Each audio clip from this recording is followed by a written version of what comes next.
Welcome, everybody, to the 34th episode of Heresy Hammer. And we've got an awful lot to go through today, actually. There is a lot. There's Yeah. loads of stuff that's been released since this November. There is. I guess we better get cracking because we've got loads to go through. So I am, of course, Rob at Beowulf Miniatures, and my co-host today is, of course, Lee from Death from the Shadows. If you don't follow us already, what are you playing at? We've done loads of shows already, so please make sure you go give us a follow. And while you're on Instagram, you can go follow Heresy Hammer Show as well.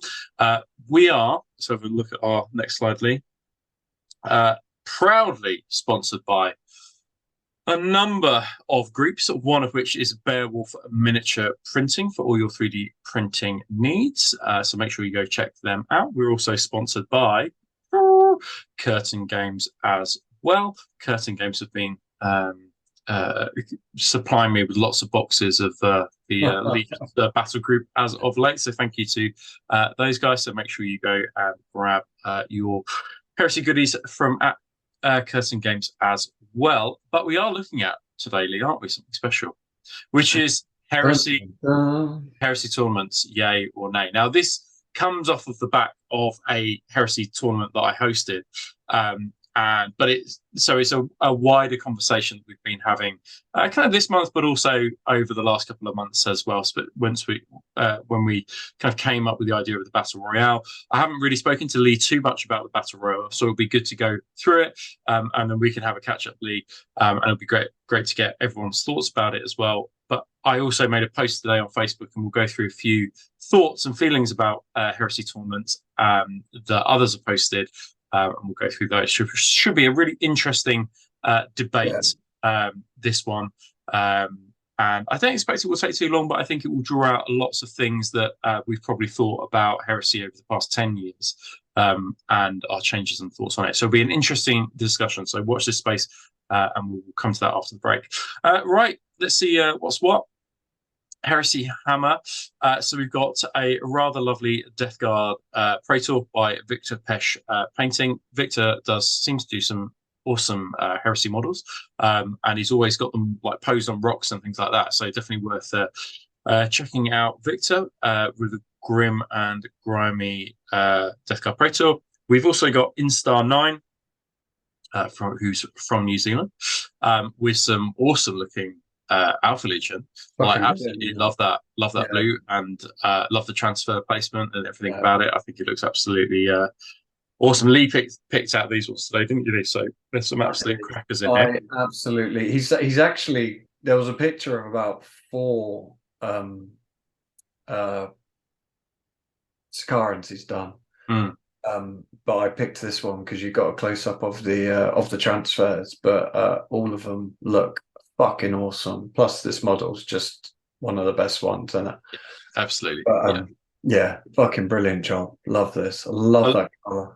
Yeah, the Alpha Legion transfers look so good against that blue as well. The white and blue looks delish. Cool. Right, let's have a look at our next couple. So we've got Franku or Frank UH. Seen lots of Night Lords from this guy of late. I think he might have won a competition recently, actually, with his army. Maybe the army is on parade or something like that. So if you did, then just let us know in the comments below. But an awesome looking force with really tasteful bases that contrast really nicely against the blue as well.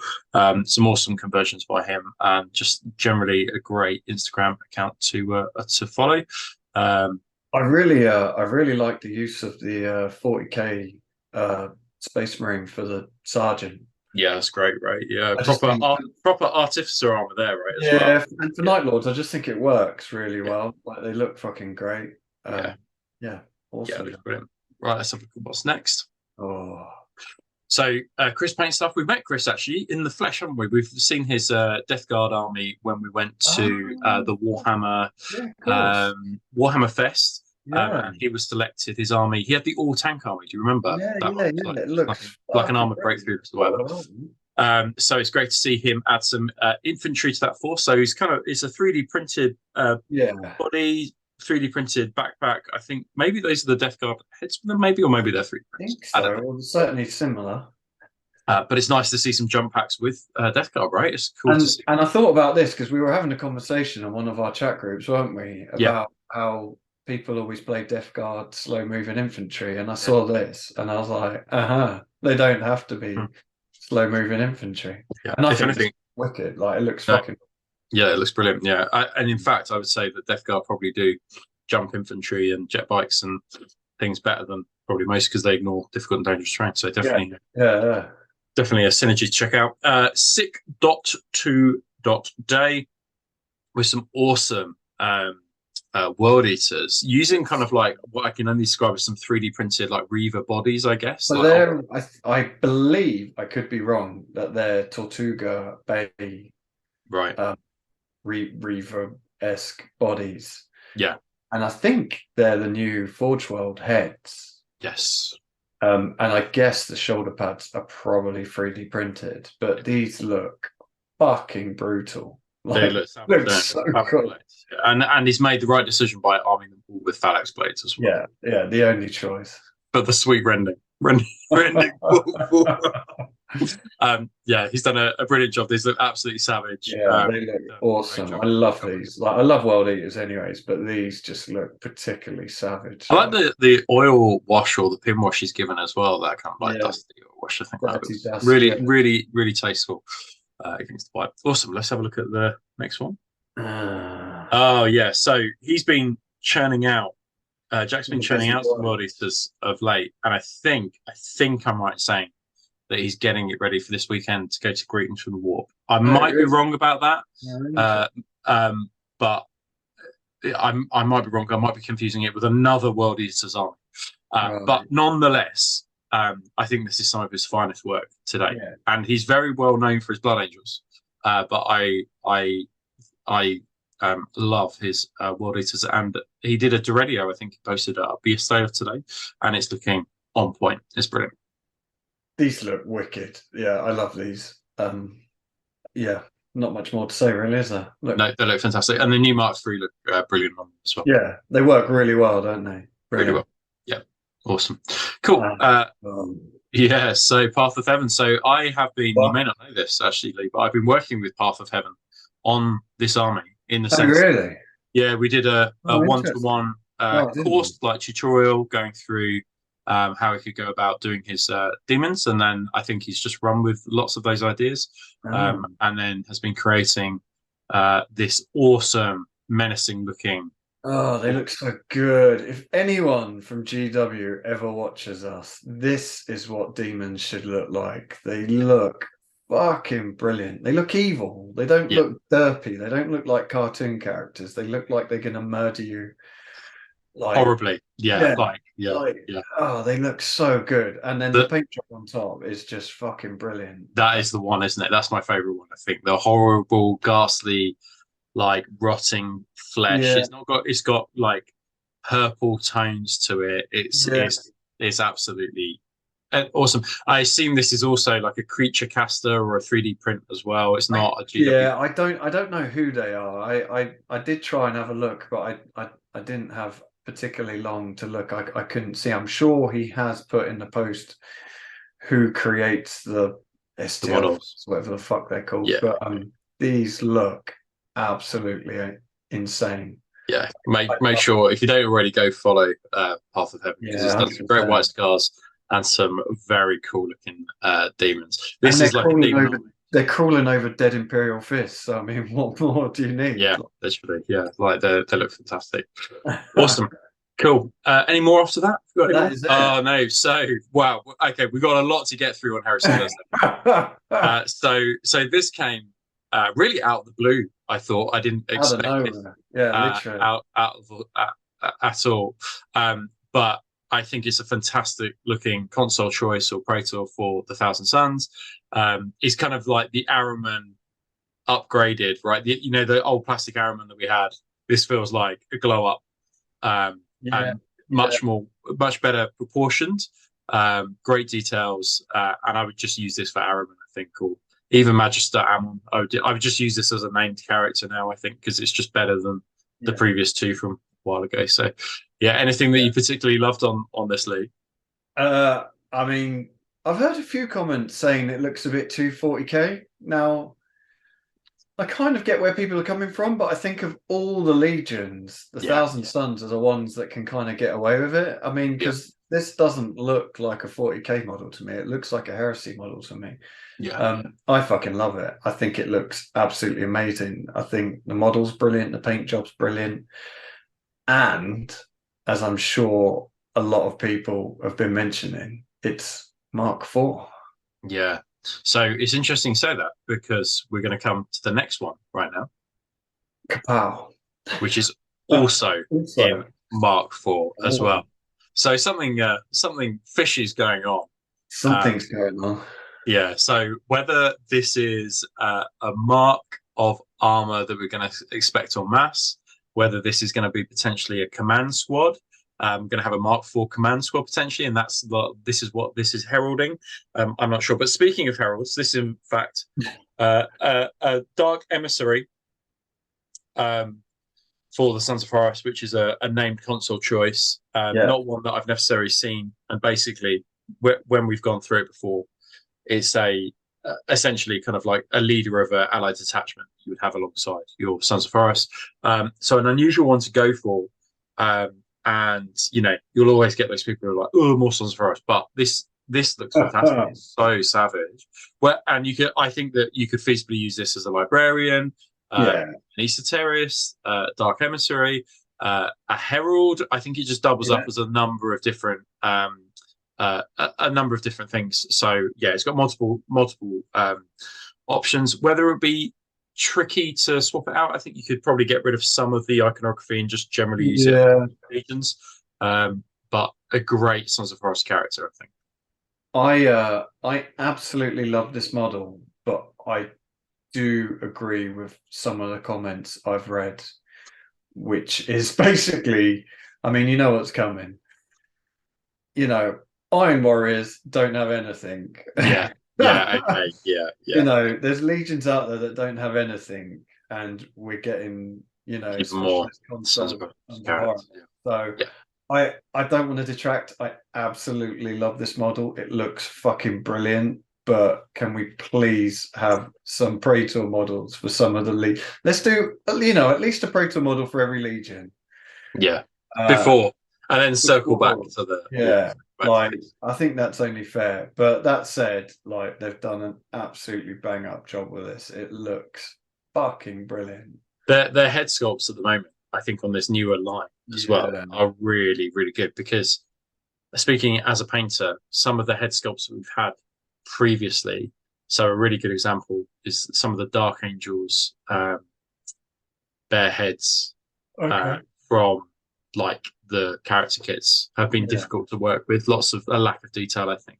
Whereas Okay. these are on point, really well sculpted and sculpted in line with some of they did those marks of heads. The Yes. Yeah, yeah, yeah. those are just fantastic to paint as well. So yeah, real step up with this newer line of consoles, I think. So I love his facial expression, but I did hear someone say that he looks like he's just smelt a nasty fart, and now I can't unsee it. Yeah, I can't see it. Yeah, yeah. This is It what just looks like he's chewing on someone's fart. So yeah, I agree with that. Very unhappy you're chewing on a fart. Yeah, yeah, but me agree. Maybe smelling some death guard nearby or something like that. I don't know. Maybe something petulant. Right. Let's have a look at what's next because I think we've got even more, haven't we? So another yes. one that just completely came out of the blue. So we hadn't known this was going to come, and this was just in a No. Sunday evening. Hey, by the way, we're producing these. So I think these are good, going to be good to have. I hope they're on the cheaper side. I hope that both sets are like £20 rather than £20 for kind of each set. And I think these will be useful to supplement some Legion Forge World kind of, well, the old Forge World, we don't really have Forge World anymore. So the old transfer sheets. So a really great example is that you don't get any or many tactical markings on Sons of Horus. Yeah. Just like ruins or Roman numerals or the Sons of Horus kind of eye. Whereas you've got some tactical markings with this, which might be useful if you want to do tactical markings on a unit. So just generally having these will be in your arsenal will be good, I think. Any of your own thoughts on this, Lee? Yeah, no, sorry, you broke up a little bit there. I think my internet's playing up a bit, but yeah, I think these are brilliant. I did you say something about the cost? Yeah, I'm hoping that it's not £20 a sheet. I'm Because hoping that's it's my £10. only concern. When I saw them, I was like, well, the current ones are 20 odd quid, however much they are now, for a single sheet, and this is two. So if they turn around and say 30, 40 quid, you know, it'll probably be a no from me. But we'll wait and see. But I think these are so handy. Like the destroyer symbols, all the tactical markings, so handy. Even it's got like Medicaid markings, all sorts. Perfect. Yeah, it'll be ideal, really. I mean, Yeah. ideal for some legions. For example, Imperial Fists.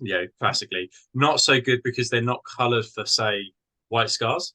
No, but they will just be handy to have, I think. but then you can always, if you wanted to do some veterans, you could give them red shoulder pads. Yeah, absolutely, and have white markings on top. Yeah, I'll if the price is reasonable for these, I will definitely be picking some up.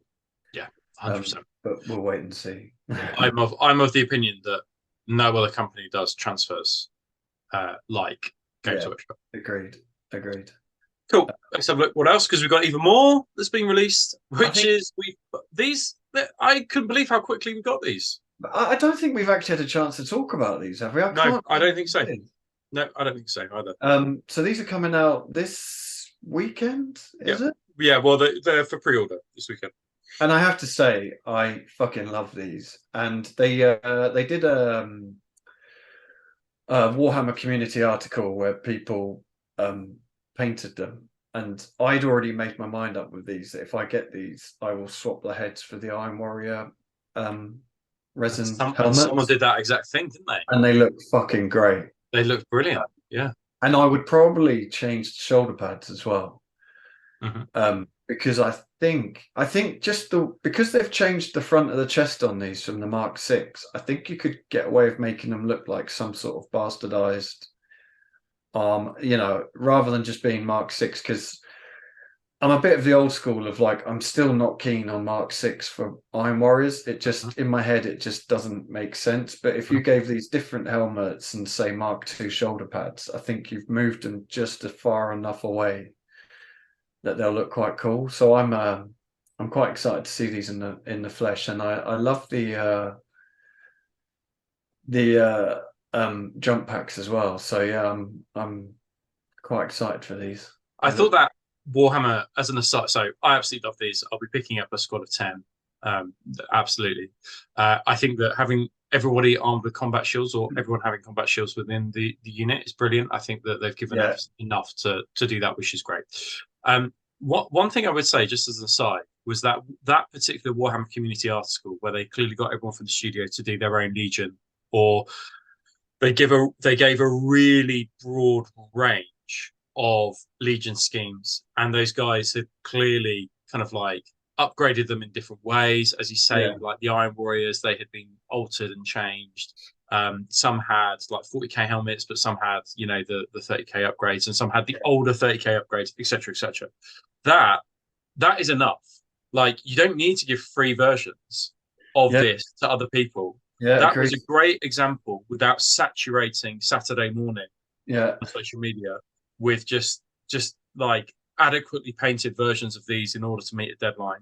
Those have been lovingly painted, lovingly converted, and I think that Warhammer community article, it was like, that's all you need. Like, it was just great to see. That was one of the best articles I've seen for a long time from them. Yeah, agreed. So, and I just think that give them to the guys that love them, right? That play the game, and it just pays dividends. I feel like we're on the edge of a rabbit hole we could go down here. Yeah, sorry. Yeah. That's all I want to say here. But great models, and I'll be picking up a set. Yeah, they look wicked. Do we have? No. Dun dun dun.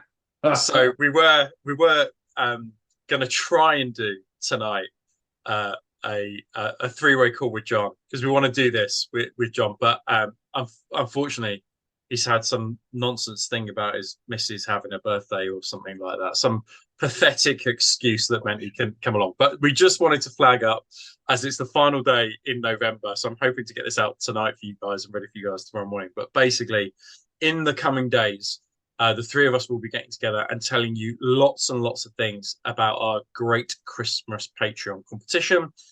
Basically, I think all you need to do, Lee, is be part of our Patreon to be entered, isn't it? So I've got an idea. I think we will do an actual video just for this. I've got an idea that, yeah. So basically, you'll have to be a Patreon, but you will have to do something else. You're not just getting shit for free. Okay, cool. Right, okay. But Well, I look forward to hearing some of the ideas. But I want to say, John told me it's around between 300 and 600 quid's worth of stuff all in there. Oh, yeah, I think 600 is a bit over the top, but classic salesman, over exaggerating. Yeah, no. So there's about 300 quid's worth of GW stuff, and I would say so far I've probably had. I haven't sat down and worked it out exactly, but I've probably had. Oh, I would guess at least 100 quid's worth of 3D printed stuff as well, and I've got more coming tomorrow.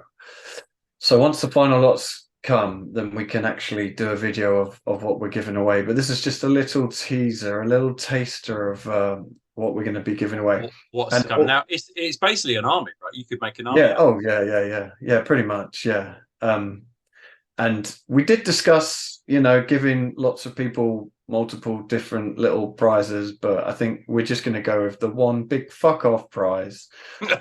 So we'll be doing a video within the next few days, hopefully, explaining exactly what you have to do. But yeah, essentially this is for Patreons. So if you're not Patreon, you don't stand any chance of winning it. And then we will probably release a video either Christmas Eve or Christmas Day saying who's won. Literally just the name of a person who's won.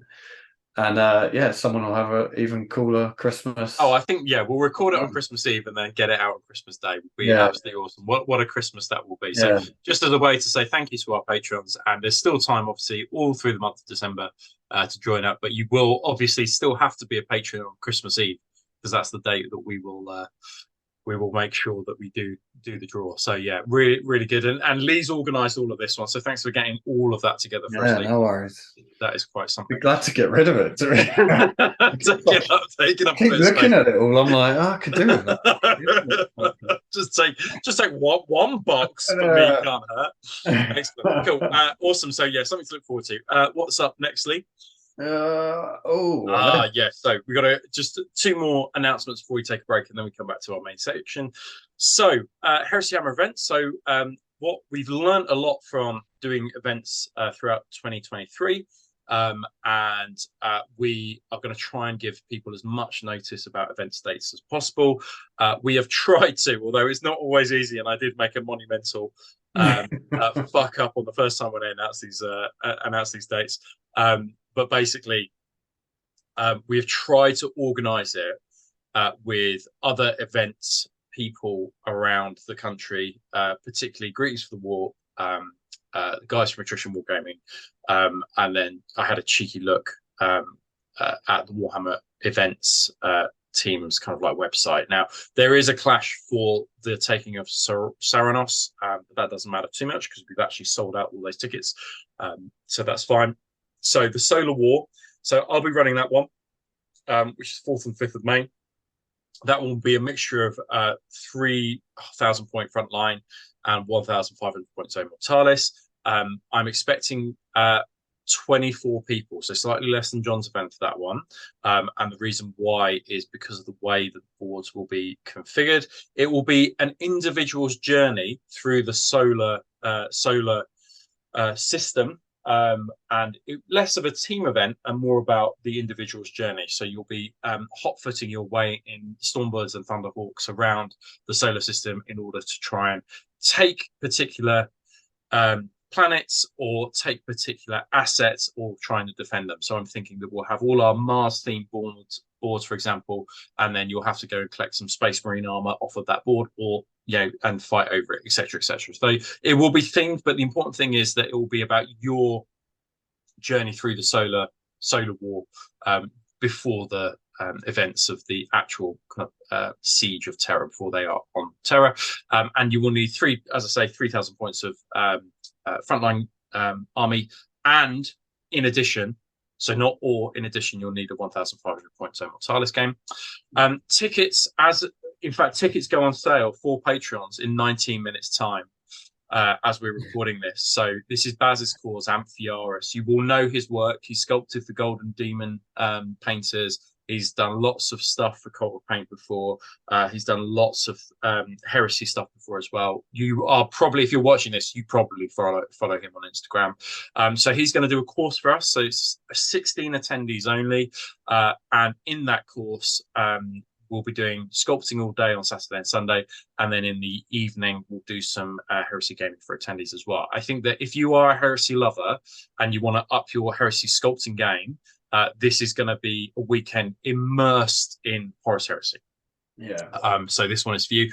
And on the reason why we're saying it's sculpting for Heresy is that we'll be dealing with exclusively Heresy marks of armor, and we've also thought about, and the course syllabus is about things that will be useful for Heresy players. So rather than tabards, it will be paturges, facial hair, resculpting armor and putting soft armor joints in, and etc. etc. And I basically, because we're doing evening gaming and Baz doesn't have an army, I think there'll be quite a lot of Q&A and just be like, Baz, can you show me this? So I've kind of tricked him into staying until about 9 in the evening. And finally, and probably linked to what we will be talking about a little bit later, we've got another Battle Royale in 2024. So, we want to mix it up. We've got a couple of narrative events, and then we'll just run one Heresy tournament as well, especially off the back of the last one that was really, was a great event, really fun event. But the only thing about that is to say that armies must include a Primarch. But tickets will go up for that much later in the year. With the Solar War event, I think we'll do a January ticket release. We're conscious of paydays, conscious that it's coming up to Christmas. So we just want to dot those tickets and ticket sales at times that we think are going to be convenient for you guys. Okay. But that leads us to our next one, which is if you wanted to come to the taking of Serenos, unfortunately, it's sold out. So we had 28 tickets for this event, for John's event, and 27 sold to our Patreons, and then one ticket was remaining, and it'd gone like that. So our tickets are in hot demand. And really the only way nowadays you can get them is if you're a patron. And so if you're not a Patreon and you want to come to awesome Heresy events, I suggest you sign up to our Patreon, because it's absolutely brilliant, and you could potentially win an army as well if you do it this month. So I think that's the last of it. We just go to the next slide for me, because I think we're going to go to our main segment. Yes. So we're going to take a break now, a little toilet break. You guys go make yourself a tea or a coffee or a Diet Coke. And when you get back, we will discuss all things tournaments. Thank you.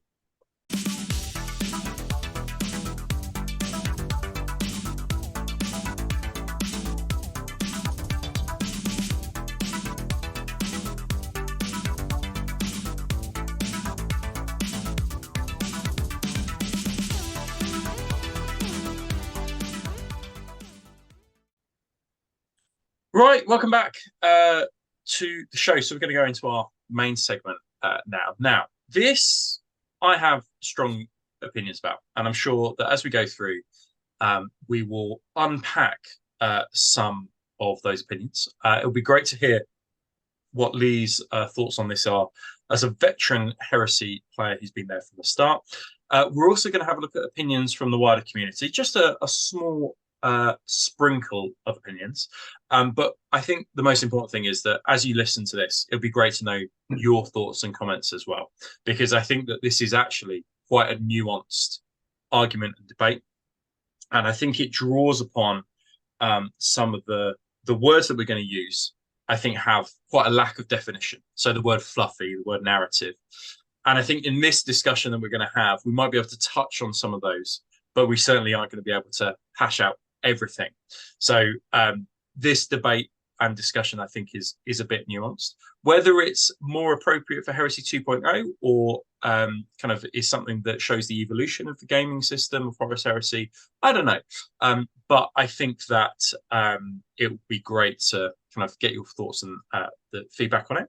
So let's just have a look at some kind of questions that I asked today. So I think this is a good starting point, Lee, actually, as a basis for discussion, and then we can perhaps go through the questions and see what we think. So I posted on Facebook today on Crusade and Heresy, which is basically a Facebook group, and everybody was very sensible. And I was quite amazed that it didn't.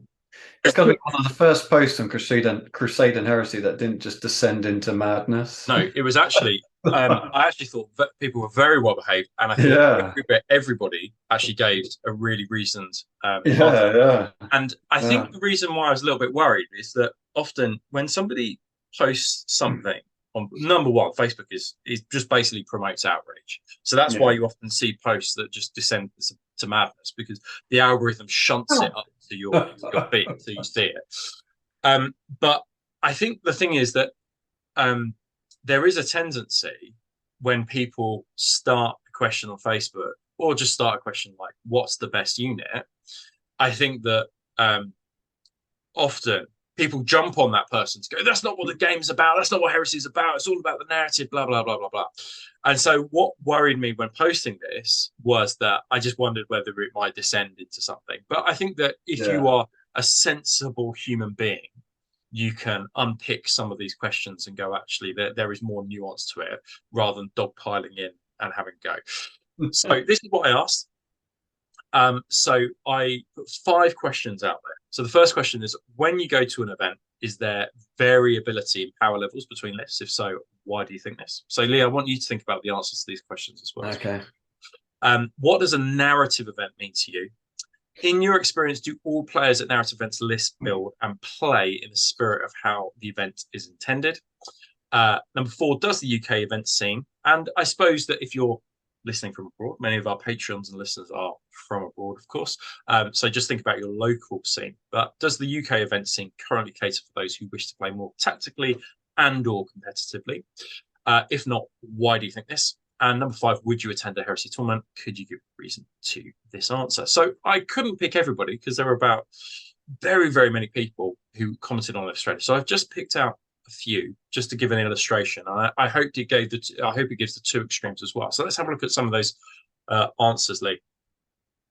So Will, interesting. So William, I hope you're listening to this. So I played Will at the Warhammer World event, and he plays Death Guard. Really lovely guy, and I thought he gave one of the best answers to these questions, actually, which is why I put them in. So basically, the first question was about power levels. So he said there can be pretty huge swings in power levels, even for narrative events where everyone has agreed there are no prizes for winning.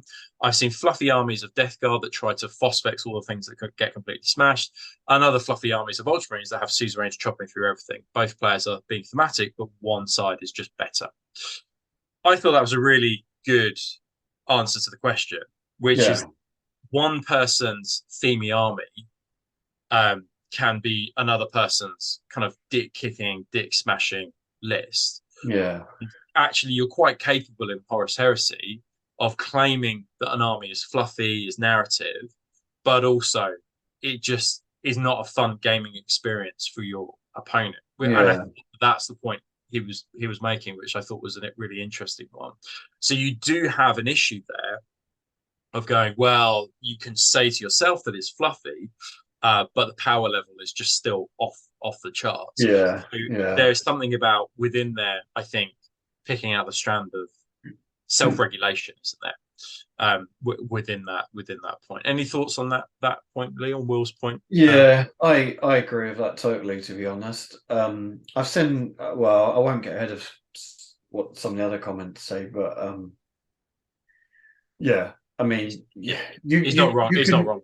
You can write a story for anything and then it's fluffy. Like, you know what I mean? Like I could do the fluffiest Iron Warriors Fear of the Ancients list, and it would be so fucking fluffy because there's literally, like Talon Forge World book, Black Library books, which describes, Contempt of Dreadnoughts running around smashing fuck into everything. So it would be fluffy, but would it be fun to play against? Yeah. Possibly not, you know. And I think the thing about the what came out in that discussion today, which I hadn't really considered, was the link between narrative and fluffy as well, and the somersaults and justifications people will make in order to take a strong in order to take a strong list. Yeah. And I thought that was interesting. I also, and I think it's important to note that I come at this as a player who's quite motivated and has become more motivated over the past 18 months of doing this podcast about the tactics of the game. I think that I'm more invested in that element now more than ever than I ever were before. Whereas Lee, you play, I think, just middle of the road, fairly kind of like just. Yeah, I would say I like to come up with an idea and build a list around an idea.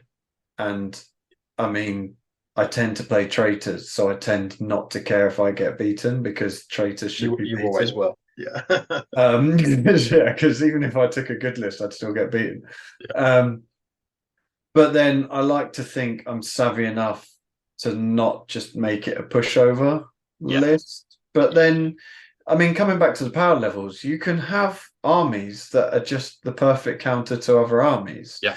Through no fault of anyone, other than those two players just end up playing each other. And you've got, you know, I don't know, an armored list against a list that is all grav. Like, yeah. And then it's you're going to smash them. Yeah. But then that grav list could play an infantry list next turn and do fuck all. So I think, you know, even within the game, there are power levels that, yeah, how do I say it? Like, no, I know exactly what you mean, which you know is what I mean? that there are some obviously good lists, but there will always be a counter to an obviously good list. Yeah, exactly. Yeah. Cool. Right, let's have a look at what he said. So about narrative. So I think narrative is quite interesting, and there's definitely a sliding scale of narrative. I think when we come to our discussion, what we think about these questions, we'll come to it there. But I think just important to have in your head, there's a sliding scale. So Will said, if you've been to a narrative event, you should be able to tell me a story of what happened to your army and how it affected the story on a micro or macro level. E.g., my legionaries managed to reach a bunker, set off some bombs that affected tables elsewhere, saving the city. But most narrative events are 3 paragraphs creative writing by the event organizer. And I thought the reason why I put Will's comments in here, because I thought that really chimed true for me. Yeah. Most narrative events are 3 paragraphs of creative writing by the event organizer.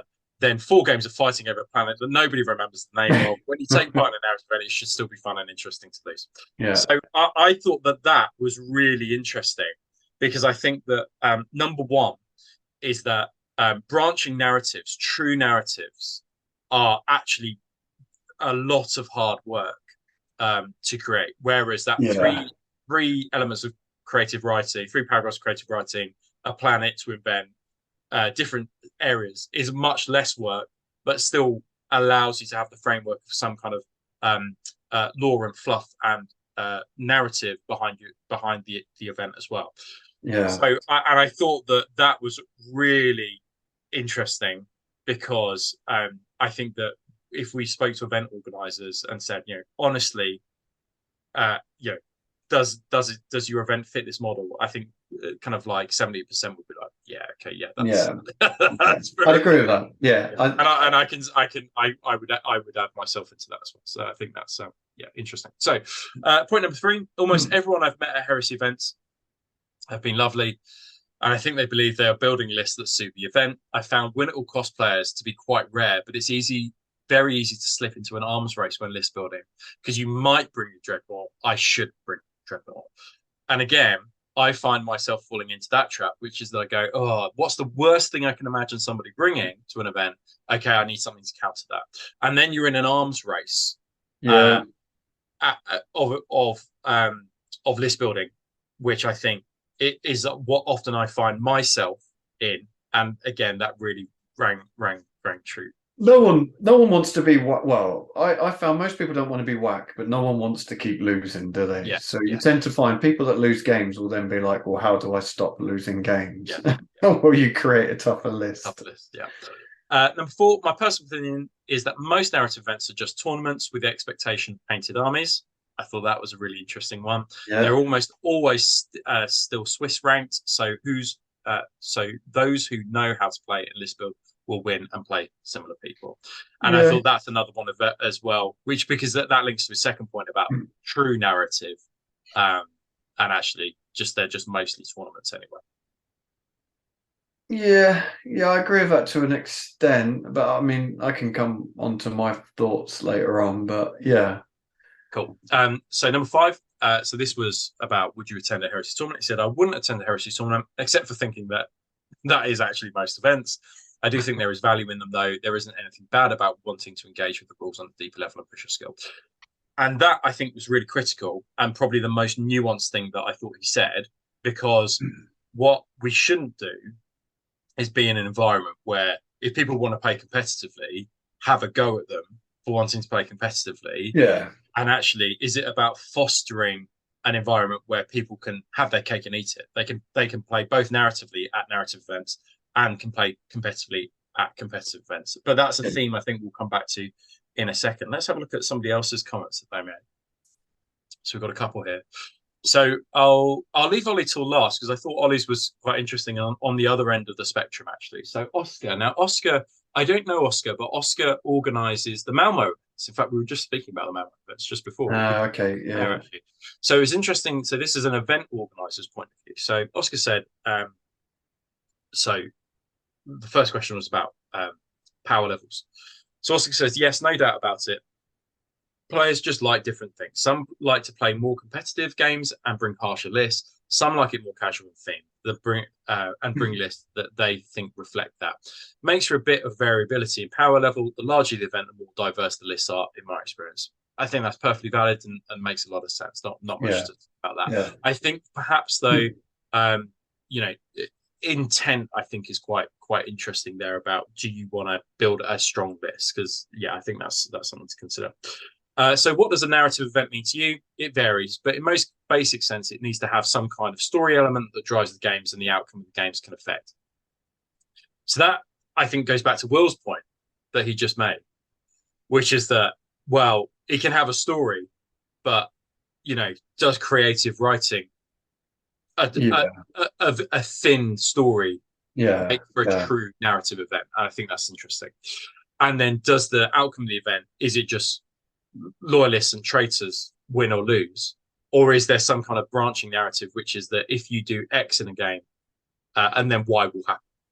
So because that I think is probably true narrative, but for the sake of organization, from an event organizer point of view, that's often quite difficult because you end up building, you're going to have to make like 20 different games for every scenario that you create.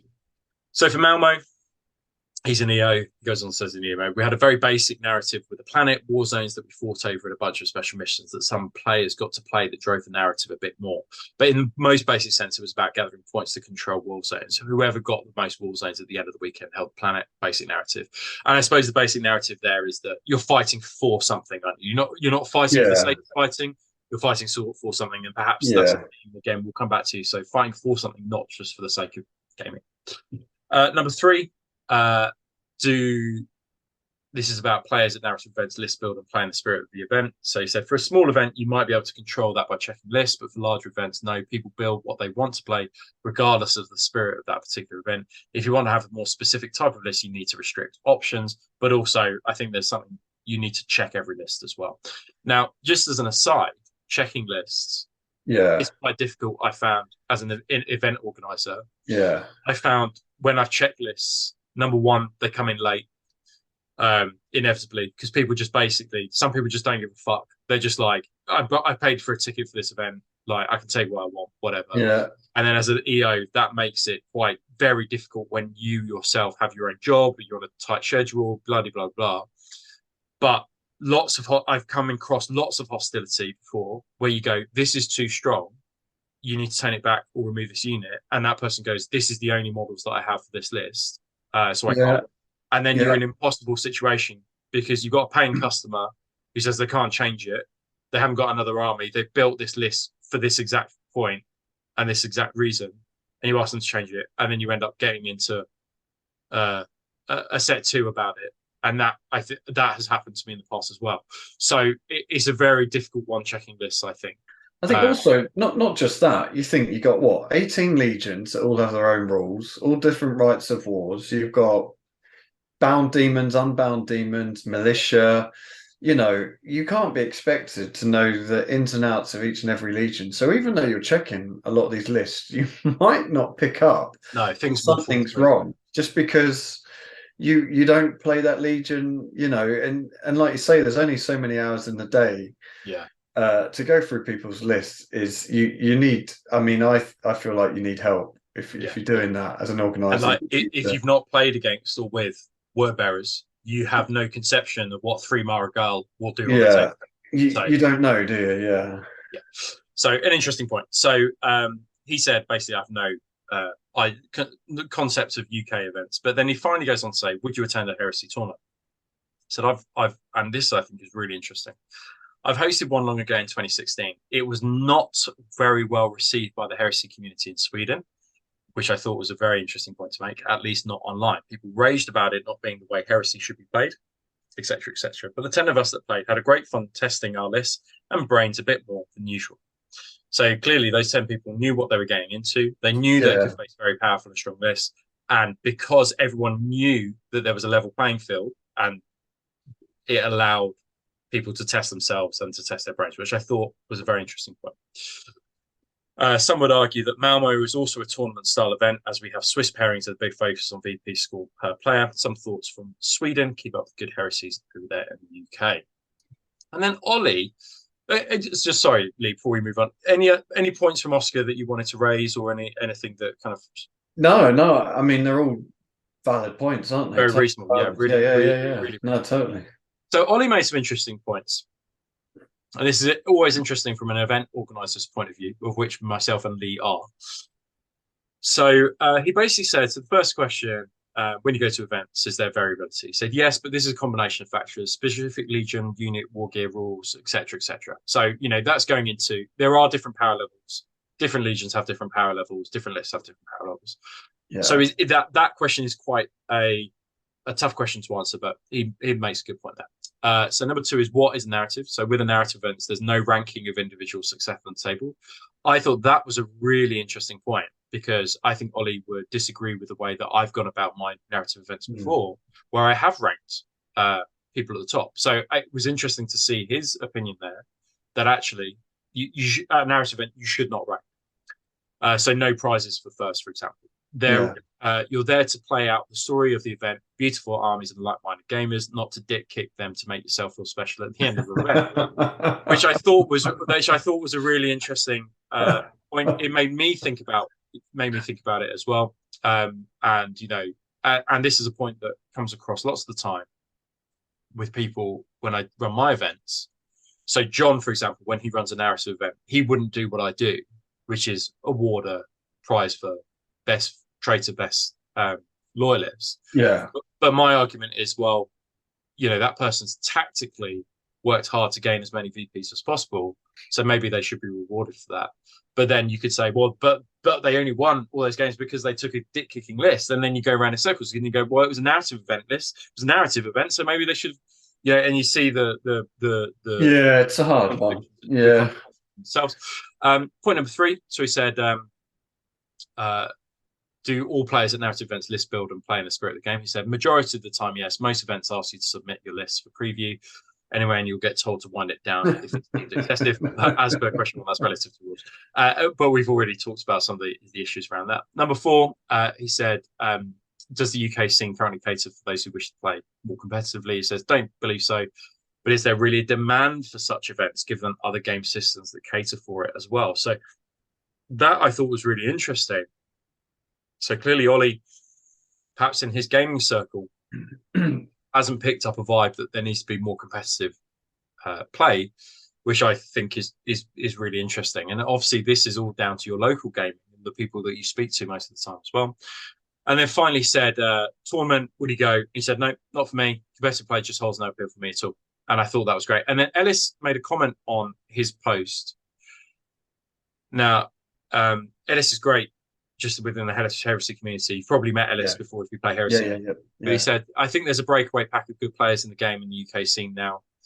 at a glance, you may think some people are going hard, but I reckon they're just more experienced and know their list and the game inside out, which I thought was an interesting point. And I think that's massively valid. Like, I haven't played a game now in quite a while. Like, my life has been particularly hectic. So I know the next time I play a game, I'm probably going to get my dick kicked in because I'm not going to remember half the rules because it's been so long since I played. Yeah. Whereas you've got people like Will, and I know Will, we always pick on him, but he knows his list inside and out. He knows how to play the game. He knows other people's lists, you know. Yeah. If you know how someone else's list is going to run, you can pick it to pieces. You don't have to be at a competitive event to know, oh, I need to do this, that, and the other, and I'm going to beat you. And at the end of the day, it's a game to win. You don't play it to lose. So, I mean, I say that because I used to. Like with my World Eaters, I didn't give a shit. I would charge off an objective knowing it's going to lose me the game just because it's the most World Eater thing to do. Yeah. So, you know, but then that comes back to the narrative element of it. So, yeah, I agree totally with what you're saying. 100% there, I agree. Like, if you have a good player, even if they have a bad list, they will probably beat you just because they know the ins and outs of the game, the nuances. They know how your list is going to work. Yeah. And they know how to pick it to pieces. So, yeah. It's some really interesting points. So anyway, this was just a smattering of some comments, but me and Lee are going to try and answer these questions now and go through what we think, and then we're going to talk about a tournament that I did hold for Heresy, and then we're going to talk about that as well. Just one more from Aaron. So Aaron said, not on the question of list, but something relevant. Heresy gets described as a narrative, which leaves what constitutes a fair list up to the whims of the individual. That is almost always going to create bad vibes. If I had a beautifully modelled narrative and lore-friendly 12 contemptor list, and I'm thinking of something like on the Conqueror, led by Lork, right? Because that's a very themed. This is it. Yeah. List, and it kicks the shit out of you in turn one. Is that narrative? Well, in some ways, you could describe it as such, couldn't you? But but it's not. It's and I think this is the problem with using the word narrative, because narrative can be strong, but it could be weak. It could be in the middle. Yeah. Or is it try hard? Stone Gauntlet is fluffy as hell. Is it an Imperial Fist player taking it, leaning into their lore? Yes. Or net listing? Yeah. And I think that also comes. That's a very, very interesting point. I suppose lots of these points come down to self-regulation. But then, should an Imperial Fist player self-regulate by not taking Stone Gauntlet? Yes. Because actually it leans into their yeah, and everyone's different, aren't they? Everyone will have a different idea of what's a hard list, what's a fluffy list, etc. I mean, excuse me, that's kind of the beauty of the game, but also the reason why you will have that occasional bad game, because you just have different ideas of what the game is, and it's definitely that will be super regional as well. Your local scene is as well. So, and I think that's the thing about events, they're often melting pots. So it might be that you might win against your friends all the time, and then you come against Alpha Legion list that Rob's taking, and then get destroyed by it because it's got grab that you've not experienced before. So we're going to take a stab at this, and we're going to go through the questions, because I think this is the best way, rather than just having a rambling conversation. I think that structuring it slightly, otherwise we'll be here for hours and hours and hours. So Lee, I'll ask you this question first. So when you go to an event, is there variability in the power levels between lists? If so, why do you think this is? I mean, I agree with what everyone else has kind of said already. I think there is always going to be difference in power levels between new players, experienced players, bad matchups just because someone's list counters another list perfectly. I think it's the nature of the game, and the more kind of units they add, the more army lists they add.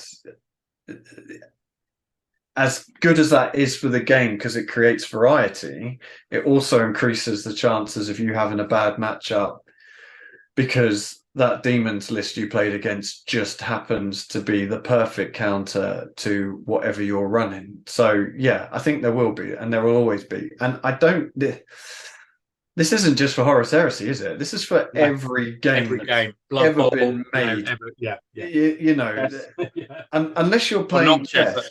Yeah. but even in chess, someone goes first and someone goes second. Yeah, Like, yeah. you don't go at the same time. No, no. Like, there's always going to be something. So, yeah, I think invariably you can't not help that. You can do things to limit it, I think, which is where kind of like Swiss parents and things comes in. And that's why it was mentioned earlier on about Swiss parents in narrative. I actually quite like it. I think you can do it for narrative because I don't want to start answering other questions before we get to them, but well, I'll leave it. I'll leave it for the next question. I think that basically you've touched on the point, exactly the points I was going to make. So everything you've said and everything previous people have said, I agree with. And I think that the Swiss element is the one that I want to draw out here, which is that if there are different levels of power, either people are doing that wittingly or unwittingly. I'll come back to that in a second. But a way to level out that at a narrative event is to do Swiss. Yeah. But the problem that the moment that you start introducing tournament aspects into a narrative event might be the point where people start to scratch their head and go, well, is that very narrative? Well, as an EO, you have to balance out the fact that there are going to be different power levels between lists. Yeah. And by your second and third game, basically Swiss has managed to pair those lists generally together quite well that are going to face off against each other. The one place I think that the alternative that I saw done really well, and going back to our previous show, was the Warhammer World event, where you had tables that were 40, 30, yes. 20, 10. Yeah. And you basically, at a smaller level, rather than organizing it at the event organizer level, at a team event level, you were able to put the weaker list at the 10 and the strong list at the 30 and 40. Yeah. So that managed to regulate it in a way that wasn't quite, it was like a quasi Swiss that you did, that didn't quite feel like it was like a tournament style, because you were able to kind of do it yourself. And I think perhaps that is kind of like a halfway medium, but it would mean that every event you ever went to going forward would have to be a team event to be able to make that work. And it's interesting, isn't it? Because I did Swiss pairings for my last mission of my event, which I ran as a narrative event, but I just didn't tell people I was doing Swiss. I just didn't tell them. I was just like, you're going to play him, he's going to play him, da da da da da da. And maybe people picked up on it, maybe they didn't. And that wasn't a perfect Swiss system, because obviously that's run off points. Yeah. So I kind of looked at who I thought was playing well and who wasn't particularly playing well, and then, then took the scores into account of that. But it is a difficult one, because if you are playing a truly narrative mission, then would Swiss pairings work? Maybe not, because the missions may be against you. It's a difficult one. I mean, I guess we're into the second question now, aren't we? Yeah, but the final thing that I just want to add to that. So what we've talked about quite a lot are things that players can't necessarily control. So, the Legion rules, the war gear they can buy. But the one thing we haven't spoken about is intent. So I think that one of the previous people made this point, which is that, when I look at Warhammer World, 50% of those lists were super harsh fucking lists, including my own, I thought, because you get into a mental kind of position where you go, I don't know what I'm going to face, so I need to take a super harsh list because I want to have a good game, so I need to do that, right? And there is intent behind that. Wittingly or unwittingly, you have 50% of people at an event making super tough lists. One, because, as you say, they want to win. Two, because they don't know what's coming, et cetera, et cetera. So then, does that mean that you then need to build in more restrictions around narrative events? So heavy sports squads can either a 0 to 1 choice, or you can only max them out to 5 guys. You can't go to a squad of 10, right? And there is intent. If you've taken 20 las cannons within a list for 20 heavy sport marines, you know what you're doing. Nobody can convince me that you don't know what you're doing there. So I think that that's something to kind of consider, and I'll kind of trace back to this point a little bit later when we get to our fifth question. So number 2, what does narrative event mean to you? So Lee, what does a narrative event mean to you? Oh, it's such a hard question to answer, because but I guess it's a spectrum, isn't it? Right. So maybe we start from there. So I agree with what people have said, to be honest. I think a narrative event is there needs to be a storyline, no matter how advanced or basic. There needs to be a storyline. You need to be achieving something. Yeah. So just to interject, so at the most basic level, the achievement could be traitors and loyalists fighting over a system or a world. Yeah, the classic, we're going to have a scrap over a planet. Yeah. And that would constitute the minimum narrative that we might expect. Yeah. You know what you're there to do. Yeah. You're not just going to play games. You are. There's an end goal of what you're going to try to achieve. And then I think, like people have said, being able to affect the outcome. And I think there are lots of ways you can do this.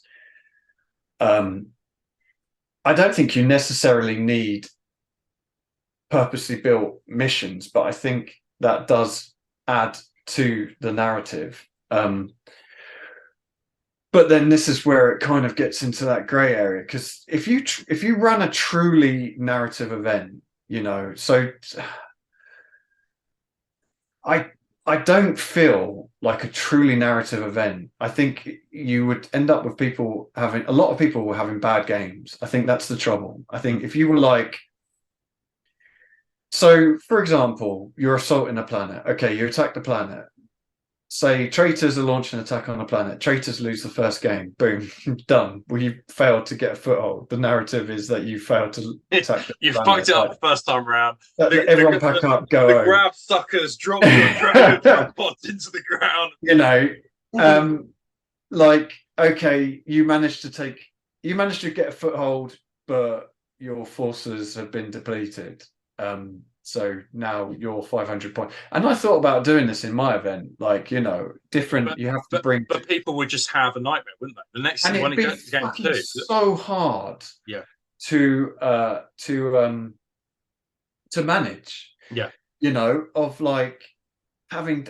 So one of the ideas I had when I originally came up with my event I ran was one of the classic things is whatever side's winning, they tend to just get ahead, and then it just turns into a steamrolling. They just absolutely pound the other people.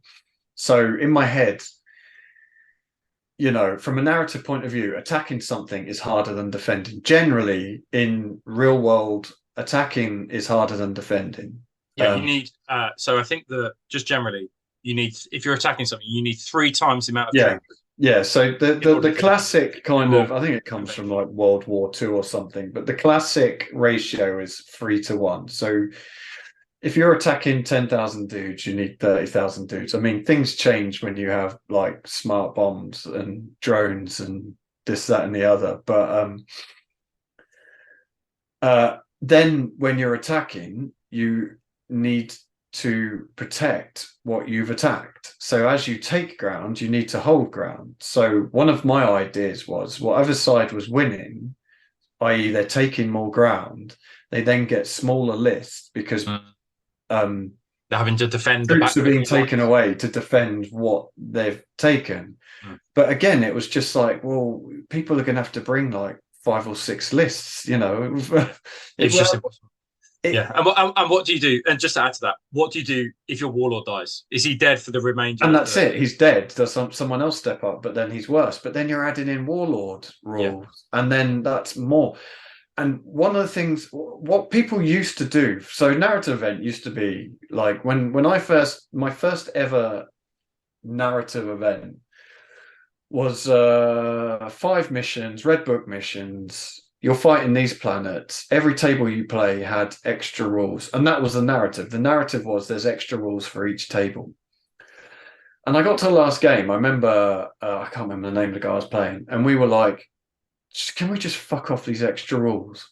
Because it just made things like it's a fairly complicated game as it is, without keep adding more and more and more rules. And you know, I think there was a point when people thought if I add even more rules, it's even more narrative. Yeah. And it's like, well, there's actually no story here. Me winning or losing has no impact on what's happening. I'm just having my head frazzled by lots and lots of rules.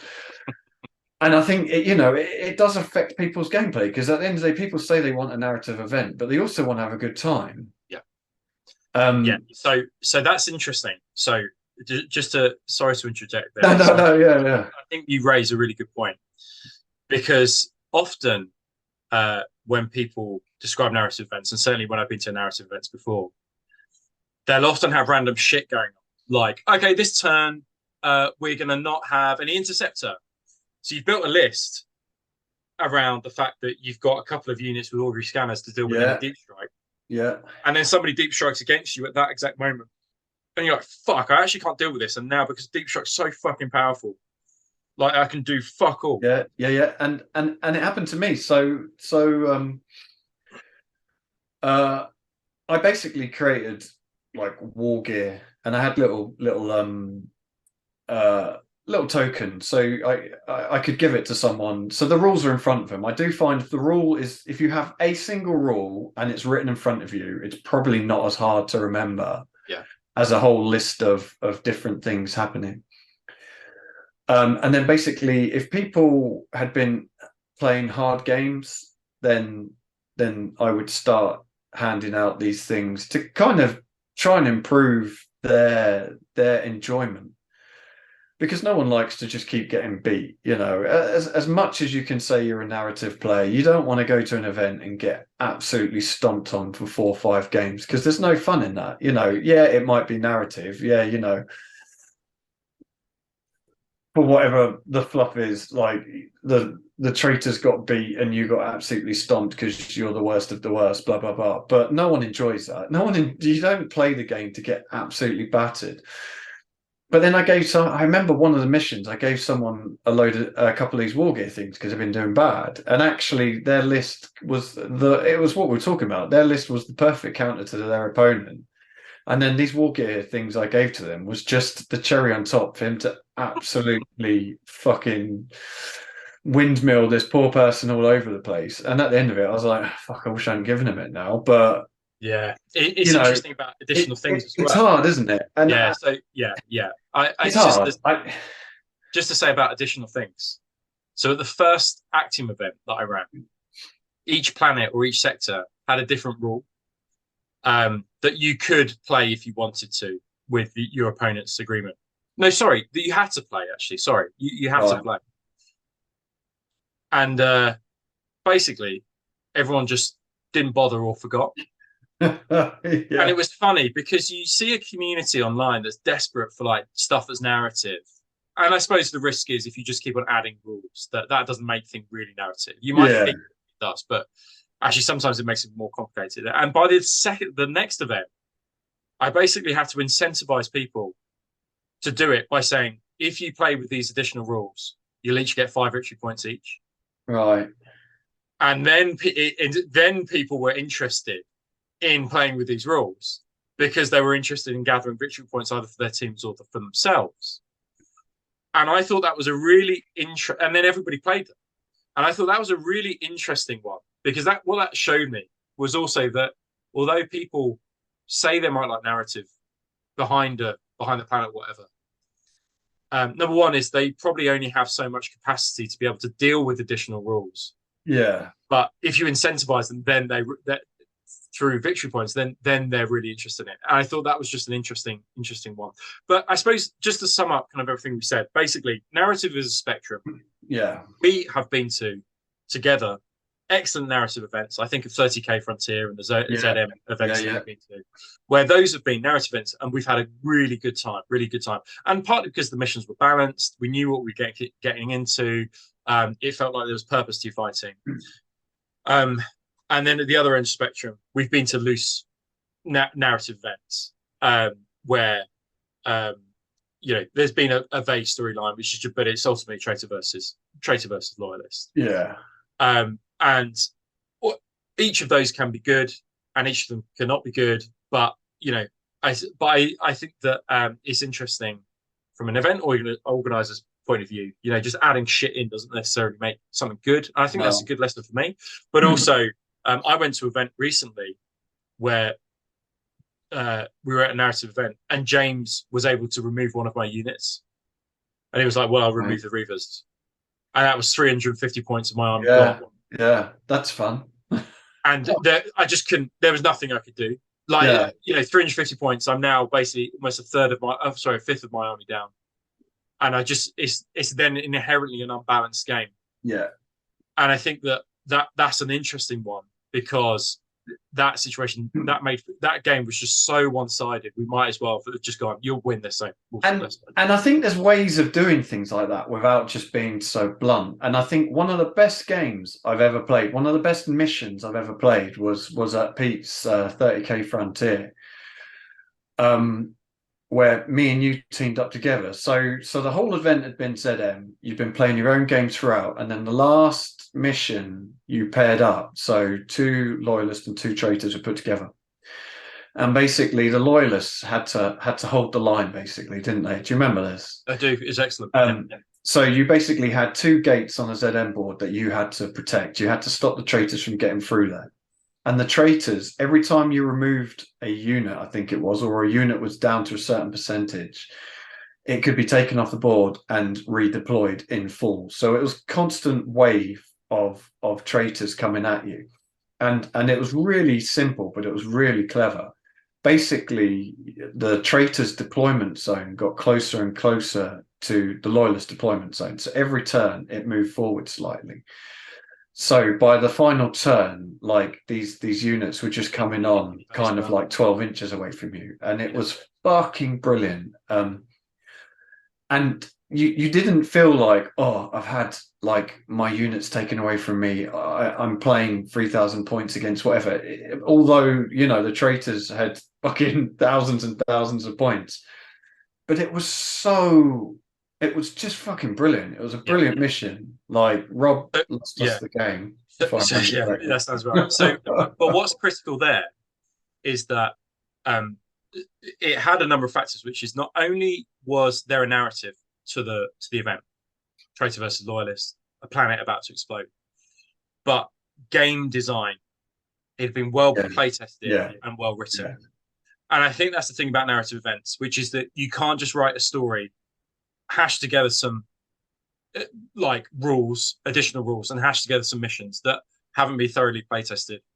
If you're going to do a narrative event, the problem is, if you want to do it well, you actually need to go through a very hefty play testing process with your friends in order to actually go, when it hits the ground, will it work or not? And I think that's something about narrative. And then people will still find ways to break your fucking mission because you haven't thought about how a lead. Yeah. Cool. Okay. Right. Well, we covered quite a lot there. I think the important thing is for me and Lee, though, is that we both have experienced narrative events. We both really like them, but they've got to be done well. I think is that. I think the biggest thing with narrative is it's an open end. Like. It's a massive spectrum, and also people say they want narrative, but then they start getting beat every game and they get salty. So I think it's one of them. You could talk about narrative all day long and still not agree with someone else of what a narrative event is. Absolutely. So, in your experience, do all players at narrative events list build and play in the spirit of how the event is intended? And I suppose this links back to our conversation that we were having at the start. So for me, I think that actually, when you go to an event, even if it's narrative, I am nobody can convince me otherwise, but I think like 50% of lists are generally very strong. 50%, 50% of lists are Yeah. just, and that is part of because people want to win, exactly as you say, not necessarily win at all costs, but they take tougher and stronger lists and units because they're good and they're more optimized and better value for points.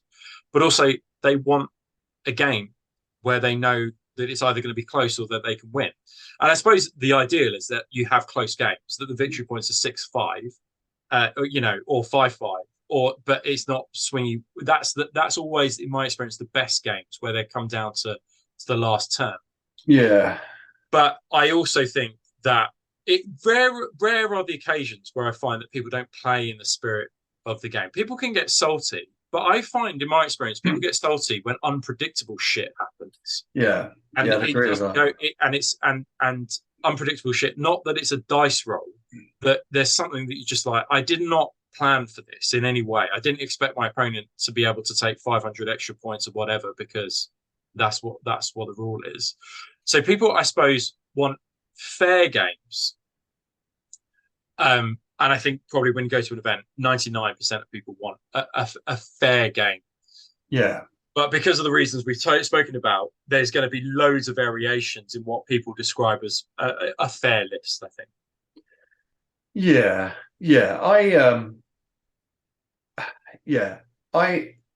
In my experience, does everyone build and play in the spirit of how the event was intended? No. Yeah. Like, there's always going to be that one person that brings a list that, and even if they think in their head that it's in the spirit of how it was intended, it's clearly not. But I do think that the majority of people do this. Yeah. I just, otherwise everyone would just be taking View of the Ancient or whatever, you know.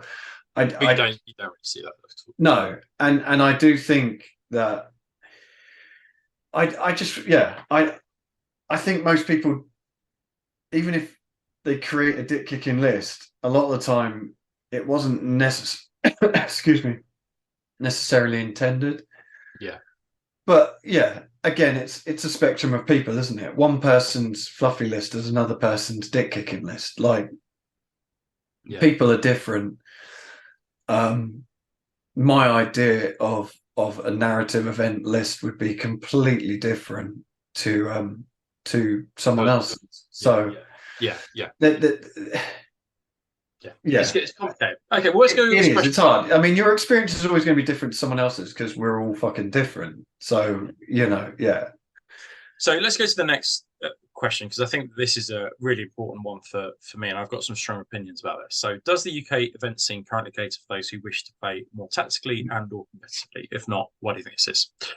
So I'm going to start off on this one, Lee, and then you can tell me whether you think I'm right or wrong. So I think in everything that we've talked about, spirit of the game, legions, synergies, war gear, special units, cash available to people when buying things. I think that's something we haven't talked about. Yeah. But if you don't have cash to spend on some units that are just only available from Forge World, you might be at a disadvantage because you can only take like generic Legion units that are in plastic, maybe one Forge World model.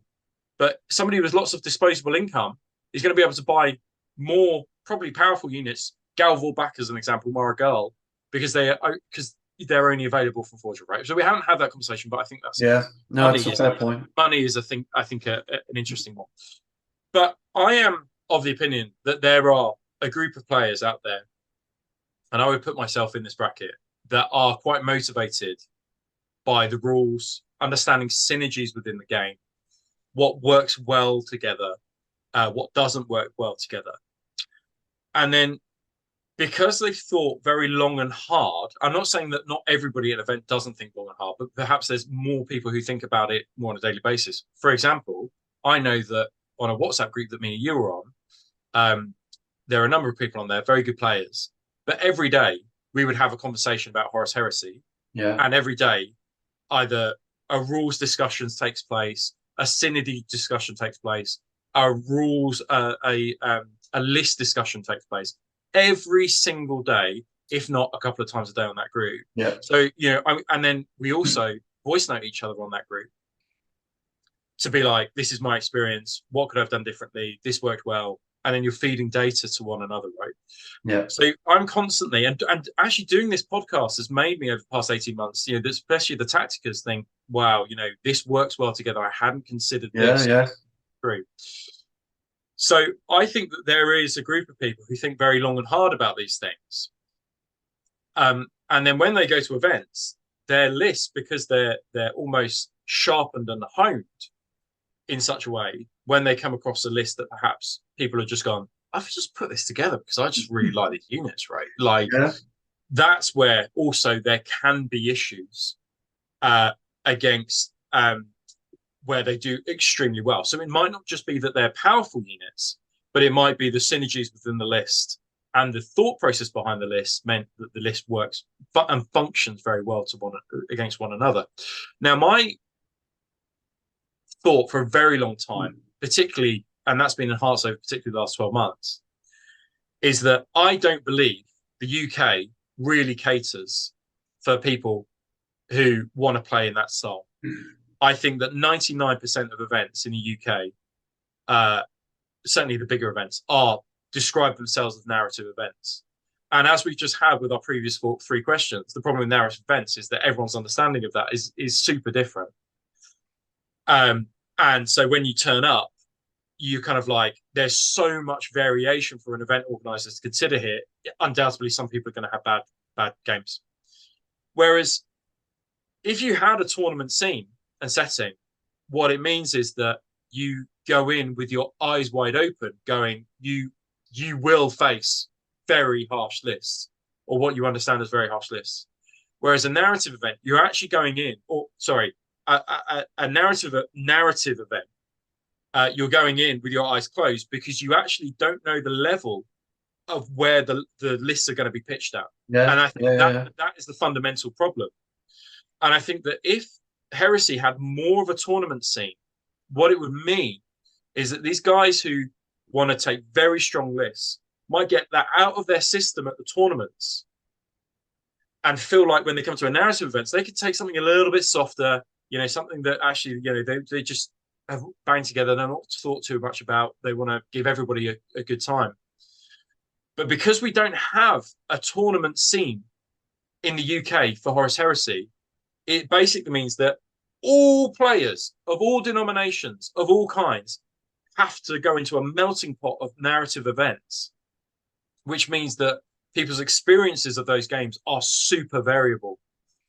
And that has been, and this has been like my thesis for the past 12 months, like that I've started to put together. And I think that is a problem within, and then that problem is further compounded by, a atmosphere, I think, of Horus Heresy, and I'm sorry to say this, Horus Heresy players, some Horus Heresy players being hostile to the idea of competitive play. But I want Horus Heresy players to understand competitive play happens already. Like you are in a game where there is a strong competitive nature to this game. You need to understand that that's just a fact of the world that we're living in, and we need to offer those guys and girls an opportunity to play competitively. And my hope is that they can do that and then get it out of their system. So when they come to the narrative events, you hope that they go, there's no need to play as hard, perhaps, as I have been playing at tournaments. Whether that's the case, whether that would actually happen, I don't know. And we'll talk about my experience of a tournament in a second. But yeah, have you been to any Horus Heresy specific tournaments? I'm trying to think. What was the event we went to? I think you're going to say 30k Brawl, which was in Salisbury. I think that's what you're going to say. Was that the one where we first met Johnny and yes. Jason, all that?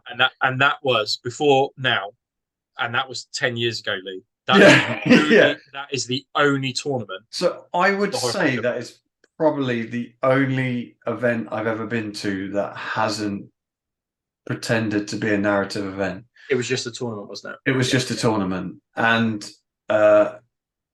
like you say, that was what, 10 years ago? Yeah. Must be, yeah. I've been to events that have a storyline but are essentially tournaments, but like you have said, people aren't taking it like a tournament. So I do think to come back to your point of people who take super harsh, well, not necessarily super harsh lists, but want to play to win. One thing I did find with my event is I kept going on and on and on in the build up that this is a narrative event. There aren't any points. There are no points. There are no prizes for winning. You know, I'm not going to be keeping track of victory points, which I did in the end. Like I told people I wasn't going to, but I did. But and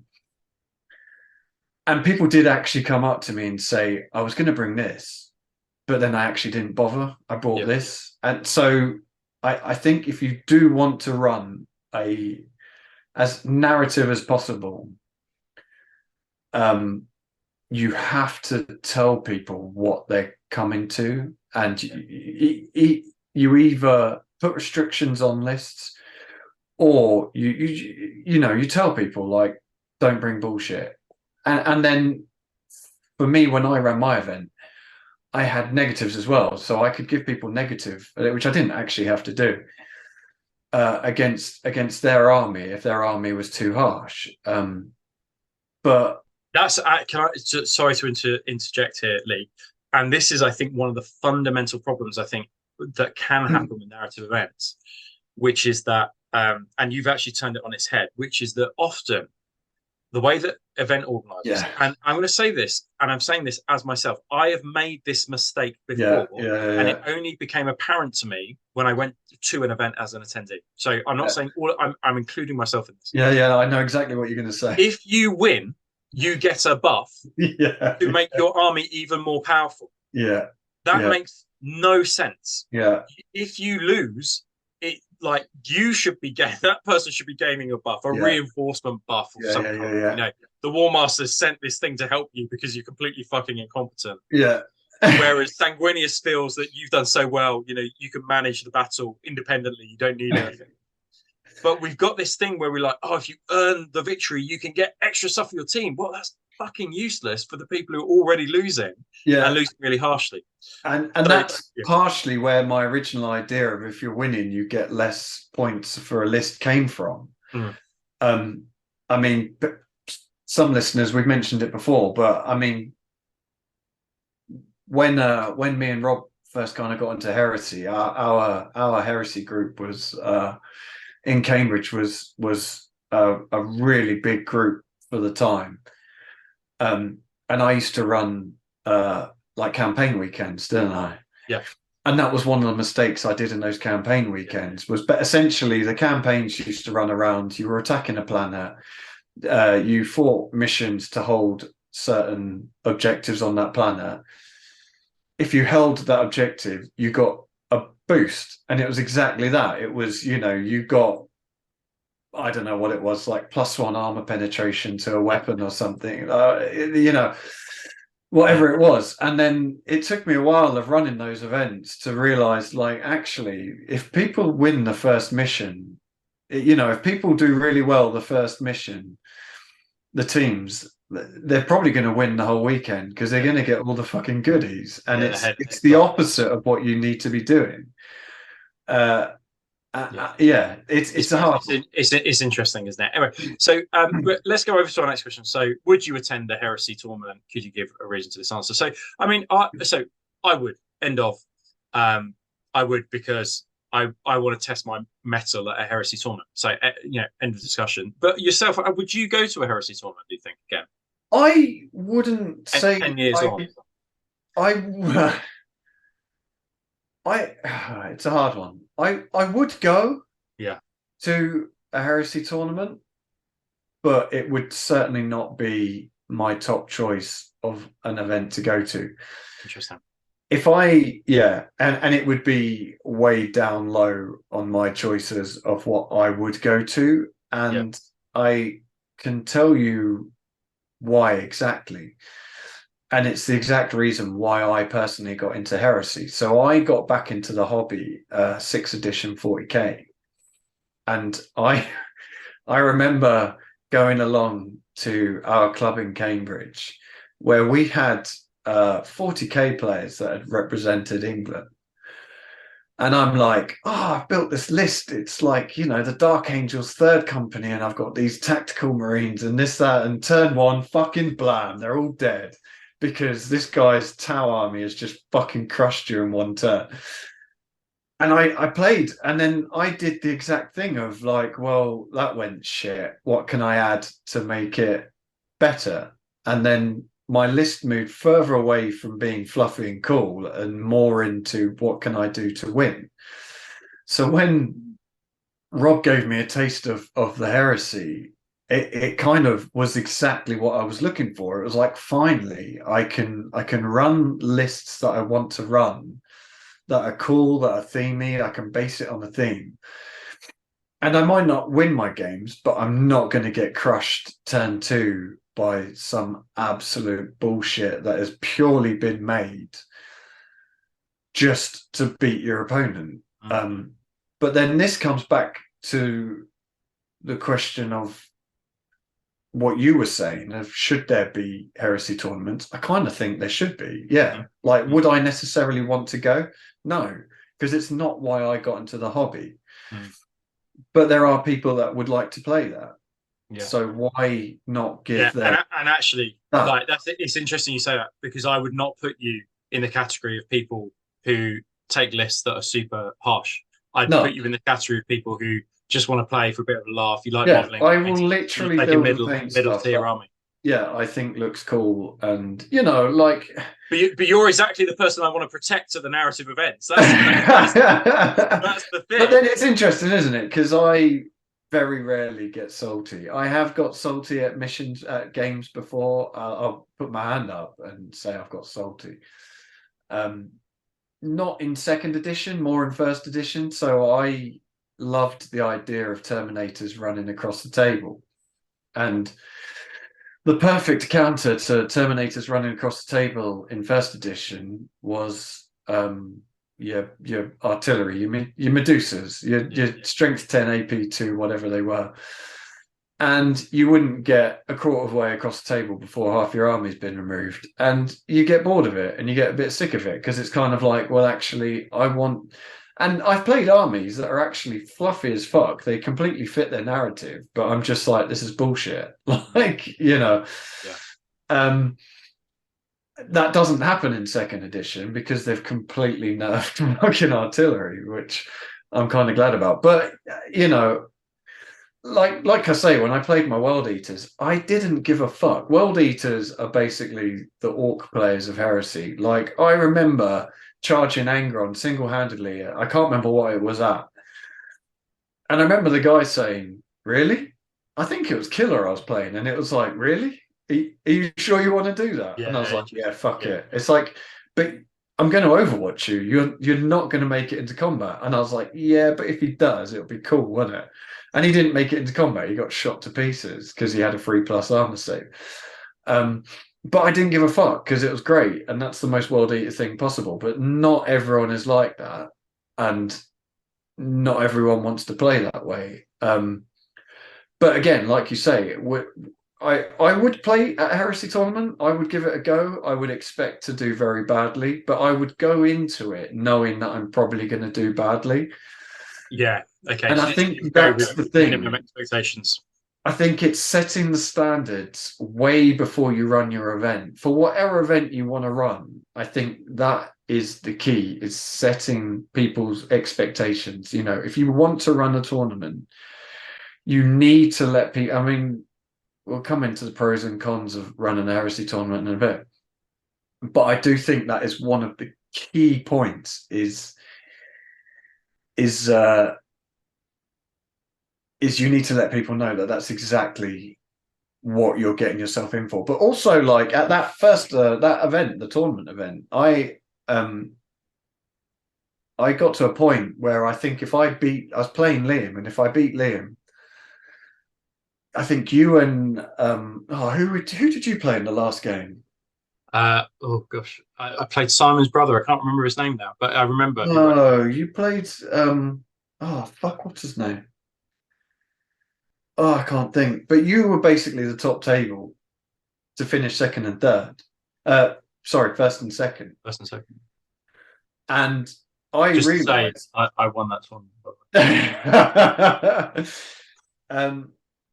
I'd worked out that if I won the game that I was playing against Liam, I would go on to the table to come third or fourth. Yeah.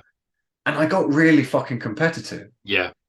And there was a point where me and Liam had a proper kind of almost like hissy fit because it was to do with blast templates. And yeah, people probably don't realize with blast templates because they don't really get used in Heresy now. But depending where you look at it from the angle of the table completely changes the way it looks like it's moving. So you have to literally, if you're placing the blast you have to template, stand over it, don't you? You have to stand directly over it, because otherwise you can look at your opponent and think they're completely cheating, whereas they're not. And we basically had this argument, and it was completely unlike me, but it was just because I'd suddenly realized, like, if I fucking win, I could come third here. Which I don't like. I mean, you're giving all the reasons why we shouldn't have tournaments in Heresy here, but yeah, okay. I personally don't like that. I'd much rather a relaxed game where I don't give a fuck if I win or lose. Well, let's I tell you what, let's have a look just at the pros and cons, and I want to come back to your point. So if everyone's just going, oh well, Lee wouldn't go to a tournament, I definitely wouldn't go to a tournament. When I talk about the Battle Royale, I'll talk about some ways I've tried to mitigate some of the ways, some of the things that Lee is describing. So just finally, we'll take a break after this one, and then we'll come back and then talk about the Battle Royale, finish off the show. So what are the pros and cons of a Heresy tournament? Well, I mean, a pro, you know what you're getting into. You know, the first thing is that you can take the list that you want to take, know that it's harsh, not feel bad about taking that list. Okay. On top of that, I think the other thing I would say about Heresy tournaments is that it's likely the missions will just be out of the books. They're play tested missions. You're not going to get weird shit happening in the middle of a game. They are standard, and you know what you are going to expect. And for some people, including myself here, I actually just like knowing what is going to happen in the game, and it coming down to the armies being the variables and the dice roll being the variables, rather than strange things happening in the middle of the game. I think that for me, that's the pros. Number three is that I actually quite like the competitive nature. I think that you don't want to get to a point where you're getting angsty, you're having arguments. You don't want to get to that point. But I do like the tactical element of a game that makes you think. It makes the gray matter stretch, and and you're thinking in the same way a game of chess makes you think, in the same way that a strategy game while playing on a PC, playing Civilization 2 when I was younger is the same feeling I have, or Age of Empires is the same feeling I have when I'm playing a game of Horus Heresy, because I'm trying to think tactically about the way in which units move, the order of events in a game. The con, exactly as Lee described, is you basically have a negative play experience because the games become high stakes. And if you play the first game and you lose the first game, it might be for you difficult to come back from that. And it might be like, well, what's the point? Because I've now lost and I want it to be top 3. Now, there are ways to mitigate that slightly. You could do soft scores. So for sportsmen, you get points for sportsmanship and you get points for your army painting. So there are soft scores that can always affect that kind of thing. But I think that one of the main cons is that basically, if you're in a mindset that, I'm only here to win, the moment you lose, it might just affect your whole event just entirely. I guess. Any other pros and cons for you, Lee? So, I agree with what you're saying about the pros of, you know what you're getting into. You can fully concentrate on making a dick kicking list. You don't have to worry about hurting anyone's feelings. You can run whatever you like. You can come up with weird and wacky ideas that might catch your player out. I think one of the cons for me would be you're going to catch players out. People don't like got your moments. and there's going to be as many as possible. When I play games, I will tell people, this does this. If you charge that now, I will probably kill that whole unit, because there's none of that in a tournament. If you do that, like, you're not telling your opponent, oh, if you charge that unit, I'm probably going to kill them all because of this, but X, Y, Z. Like, you want them to charge that unit so you can kill them all because of X, Y, and Z. And I don't necessarily like that, but you're playing to win. Like, the nice, you don't have to be a dick playing in a tournament, but you're not there to help the other player. And then I think I actually think reactions make that situation worse as well. Yeah, well, I mean, one of the things I would come into is kind of how you would actually run a tournament, because I do think one of the hardest things in this edition is you would have to write a FAQ for your tournament. Yeah. Because there are so many rules that can be interpreted so many different ways, especially in this edition. I think, we had version 1, we had version 1.5, and now we've got version 2. This is the worst edition for ambiguity, isn't it? Yeah. Like, and even on major things of like, can you assault coming from drop pod assault and this, that, and the other, you would have to write, I think, quite an extensive FAQ. Because for tournaments, you kind of need it black and white. You need it. Yes, you can do this. No, you can't do that.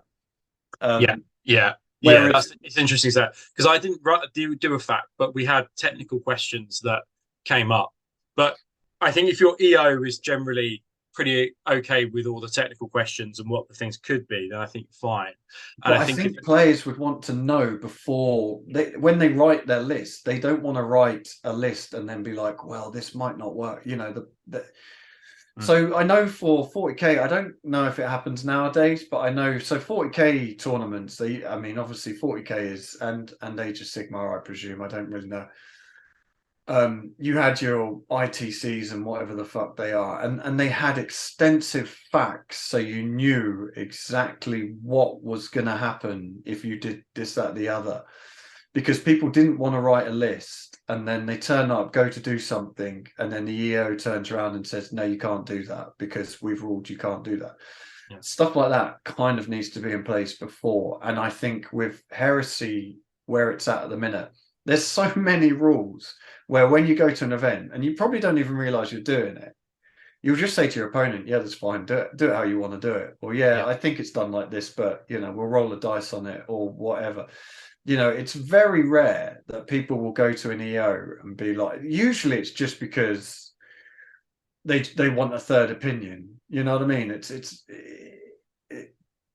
because they aren't tournaments, people aren't getting quite so worked up on it. Not everyone, but there are a lot of rules in this edition where you could rightly read them you could just interpret the rules differently, and either person could be right. Like, it doesn't help that they use 10,000 words to write a rule that you could write with 10 words. So I do think that would be a big thing. I think you would have to literally before the event say, you need this does this does that.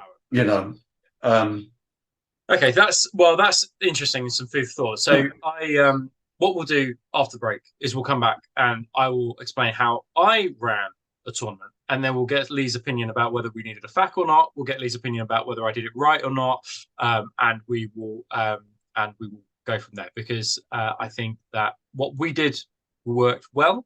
There's always room for improvement, but I think that as a starting format, as a soft opening for tournaments, I think that in general it was okay. We'll discuss it then. So go grab yourself a drink, and then we'll come back after the break.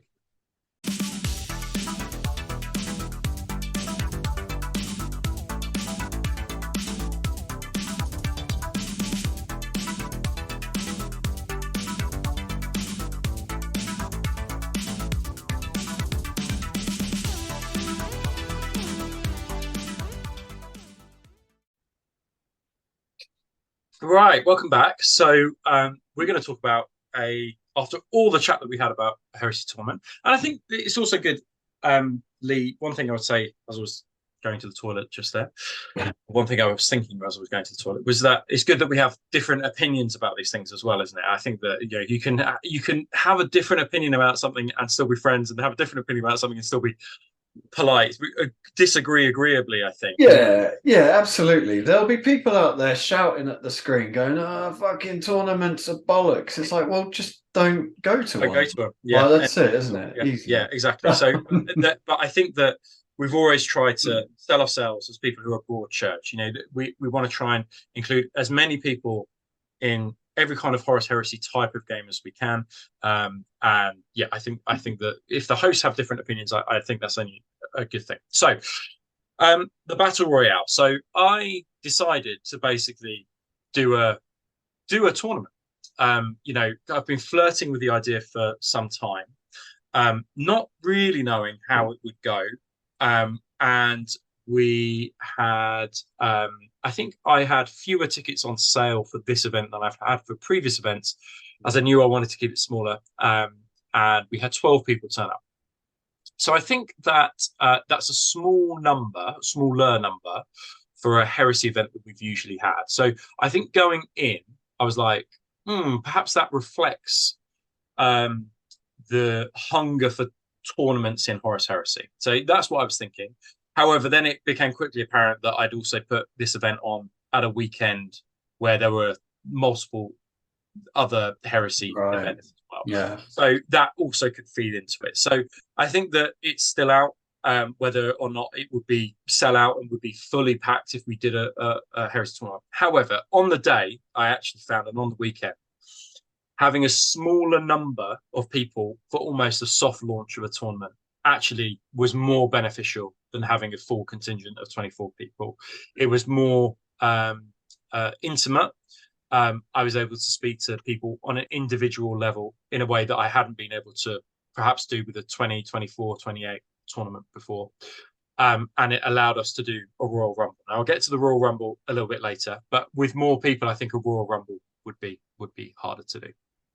So the event pack itself, so we did these tickets slightly cheaper because the work involved in this event was less, because I chose missions from the Estonia books, and I chose missions from the core rulebook as well. Yeah. So, and I'd let people know 72 hours, maybe 48 hours before exactly what those missions were. And they were just the missions. There was nothing additional in them. People knew what the missions were. They knew what to expect. I tried to vary the mission types between kill team, board control, and objective missions, and 5 and 4-turn missions. So there was some variation between the missions, but everybody knew what they were, and it was likely everybody had played them before. And as I said to you before, there was nothing unpredictable. Like, those were the missions. That was it. Crack on. We had 6 prizes. We had a wooden spoon. We had a prize for best army. We had a prize for, or an award for, sorry, I should describe it, an award for best sports. And then we had first, second, and third place. And we gave a trophy to the first place, and then second, third place awards. Yeah. The thing about this event, and what I wanted to do though, was have a bit of a hook behind it. Whenever we create events, and if you are looking to create an event yourself, it's always important, I think, to have just a small hook to make it different from other events. And what we said was that Primarchs were compulsory in this event, and that although included Constantine Valdor as well, so that limited Mechanicum, or at least it limited Mechanicum in the primary. Okay. But did limit some armies, militia, as a classic example as well. What we really wanted to do was kind of have a Primarch throwdown, and the whole event was marketed on discovering who would be the new Warmaster. Like, if we were to throw these Primarchs against each other, who would be the new Warmaster? When you go into these events as well, particularly with this Primarch one, I was worried that would it just be 2 Primarchs slamming against each other in the middle of the table, and then things around them doing things. Now, in reality, you can see a couple of pictures where Primarchs are fighting, but actually that wasn't too much of an issue. And the reason why that was because victory was determined by victory points. So it wasn't like football where a win gave you 3 points, a draw gave you 2, and a loss gave you 1. Okay. Victory was determined by VPs. Okay. So the person who became the War Master, the top player, was the person who got the most amount of VPs. Yeah. And I think that forced people into lots of tactical decisions about what, like, it might make more sense, for example, for a Primarch with a command squad to go for the objective than to fight another Primarch. You have to think more tactically in the collection of VPs, which forced, I think, in some occasions, people to act differently to how they would normally act. Yeah. Yeah. Which was interesting. Yeah, There's pros and cons. So there are pros and cons to that, which is, number one, is that if you have a game that swings really in your favor with a high number of VPs, it will send you right up the leaderboard unexpectedly, which might be tough on your next game, and particularly for Swiss. But in other ways, is positive because it might force you to make decisions that you might not otherwise make in the collection of VPs. Well, it forces you to play the mission, doesn't it? Yeah. And that's exactly it. What you're doing is rewarding tactical play. And because you're limiting the number of kill point missions, there was only one kill point mission there, because you're limiting that and everything else is objective or border control based. It means that actually not everything is just about completely wiping out your opponent. Okay. That's not to say people weren't tabled, because they were on some occasions. But it's to say that I think that in the main, it kind of encouraged perhaps more tactical. Yeah, I quite like that. Yeah. And it's interesting because I said one of the taglines in the event was, you need to understand that you're going to play very harsh lists. And that's not something a narrative event can do. But it was something that was made clear within the mission pack. So if you came, there was almost like a health warning associated with this event. But the Primarch element made it an interesting element. And on top of that, the one thing I would say is that people were quite excited to play with their Primarchs, because often Primarchs are limited at events. Yeah. The Magnus there, which looks brilliant. Somebody was like, I spent 30 hours this week getting my Primarch ready for this event because this is the first time I've been able to play him at an event. Yeah. And actually, that was a really nice feeling to know that people were excited about using their Primarchs.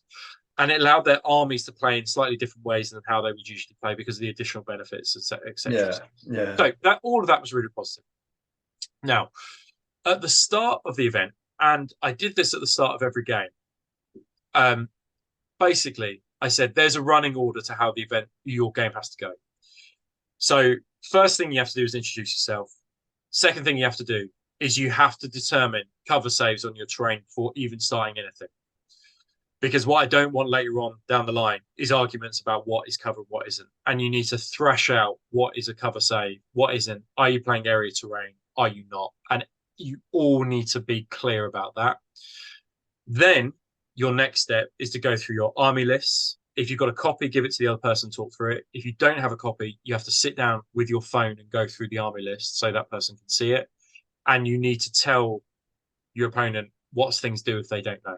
So that kind of addresses, I thought, your point from before the break about those gotcha moments, which is that I said that it's incumbent upon you to tell your opponent what your advanced reaction is, what your special characters do, what Rite of War does. You can't just expect these people to know.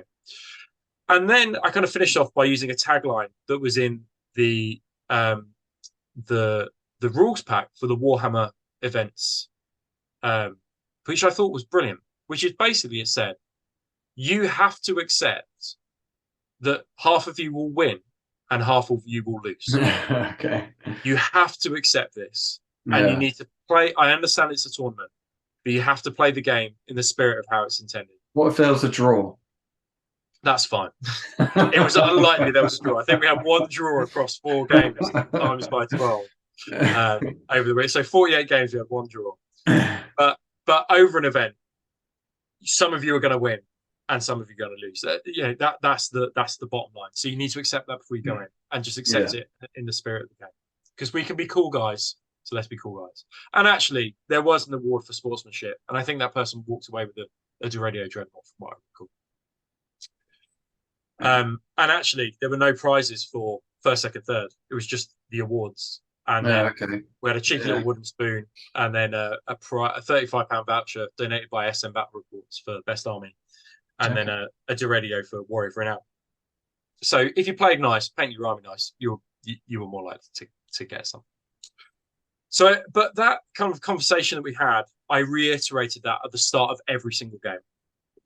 And I think that was important just to keep fresh in everybody's head. You know, you don't expect to know people just to be nice. You got to tell them to be nice, right? You know, it feels like patronizing, but I think that Warhammer World paragraph really stayed with me when I read it, which is that, you know, play the game in the way that you accept, you know, the spirit of it, but you must accept you could win and you could lose. So anyway, the games played out really well. Everyone was really polite. I didn't have anybody be salty. I didn't have anybody fall out. And the questions that I got, and it's interesting you say about the fact, but the questions I got were technical questions, nothing beyond what I would usually get at a normal event anyway. But I will take what you said about the fact to heart. I think that's important when, you know, the events get bigger. I think that's the. So just one thing on that then. Do you think that's because everyone was there? Absolutely, this is a tournament, I must win. Or do you think there was an element of them still being heresy players and elements of it just not really caring about? So I think that there are overlapping factors. I think that number one of the comments that were made was that people's lists were more tame than they had assumed that they would be. Right. But you know, so there were strong lists. Every list was strong in its own right. But on the whole, you didn't look at them and go, you know what, list is more overpowered than everybody else's. Yeah. And I think that because everyone's list was generally quite powerful, no list stood out for its No list stood out for its power, I think. Okay. But also we were playing with cool dudes. I do think there's an element of that. I do think there's an element of people don't tend to get into the heresy to play. I understand what you're saying of people want to win, and sometimes people want to take the gloves off and just go for it. But most people quite like just being cool and playing cool armies on cool tables with cool lists. I think that what I was lucky with those 12 guys. I was lucky to have cool guys, basically. If you look at 40k, like the second a codex drops for 40k, people will be on the internet trying to find, you know, the latest net list, and they'll be building armies. They don't care what they look like. They'll be building it just to be as filthy as possible. And I feel like there just isn't that in heresy. I just feel like, you know, even if you take the wackest player, you know, generally they will still put a lot of time and effort into their army. They'll still, you know, they'll read the Black Library. Most 40k players, well, I say most, that's a sweeping statement. Some 40k players couldn't tell you fuck all about the Blood Angels or the Dark Angels or whatever. All they know is the latest codex filth, and they want to run that. Yeah. Whereas I feel like you don't get that in heresy, or I've certainly never seen it. I've never seen someone run an army because they're like, well, it's just the best, and they kick everyone else's fucking tits in. I've literally never seen that. And I think that's the fundamental difference between heresy and other gaming systems. And I also think that's why if you do run an event like this, that still kind of bleeds over, and you're not necessarily getting people being absolute dickheads because all they care about is winning. You know, people aren't cheating because you know, people are people, and I'm sure there's someone who plays heresy who will cheat. I tell you what I would say about the event. It kind of, this would be in my final thoughts really, but just to raise that, just to add your point, it felt like people knew what they were getting into, and there were no nasty surprises. Yeah. Too many nasty surprises for people because they knew what they got with the ticket. They knew that they could potentially lose. And because of that, it didn't feel like an imbalanced event in a way that the House events might, because you've got some people who take weaker and strong lists. Right. But just to go back to the format. Anyway, so we did the first 2 games. But then in the evening, we did the Royal Rumble. Now, this was like a bolt-on third game of the day that was optional. You didn't have to stick around for it. But what I said was, if you stick around, and it took half an hour, if you stick around, you'll get a raffle ticket, and basically all the money that I got for the event, I kind of poured back into the event hall, but also into prizes as well. Yeah. So I had pots of paint, individual pots of paint, and then I got one of those new boxes, the battle group boxes, and then split it apart. So we had, I think, something like 24 prizes, and then 12 attendees. And I said, if you enter the Royal Rumble, the bottom game, everyone gets a raffle ticket for taking part. And then if you win the Royal Rumble, you get 3 raffle tickets. And I think to some extent, that actually, having a mechanism like that, there's a bit of fun. And I'll talk about what the Royal Rumble is in a second, but there is a bit of fun where everybody has the chance to walk away with something. And everyone knows at the start of the day, look, even if you lose, you're gonna get a chance to get a cheeky little prize out of it at the end of the day. Yeah. It softens the losing blow. It means that people are like, you know what, I lost, but it's okay because I'm going to get a prize out of it anyway. I'm going to feel like it. Even if it's a pot of paint, you have the potential to feel like it. And I think that's probably important. And I would 100% do that again because I think it has a psychological bearing on the players.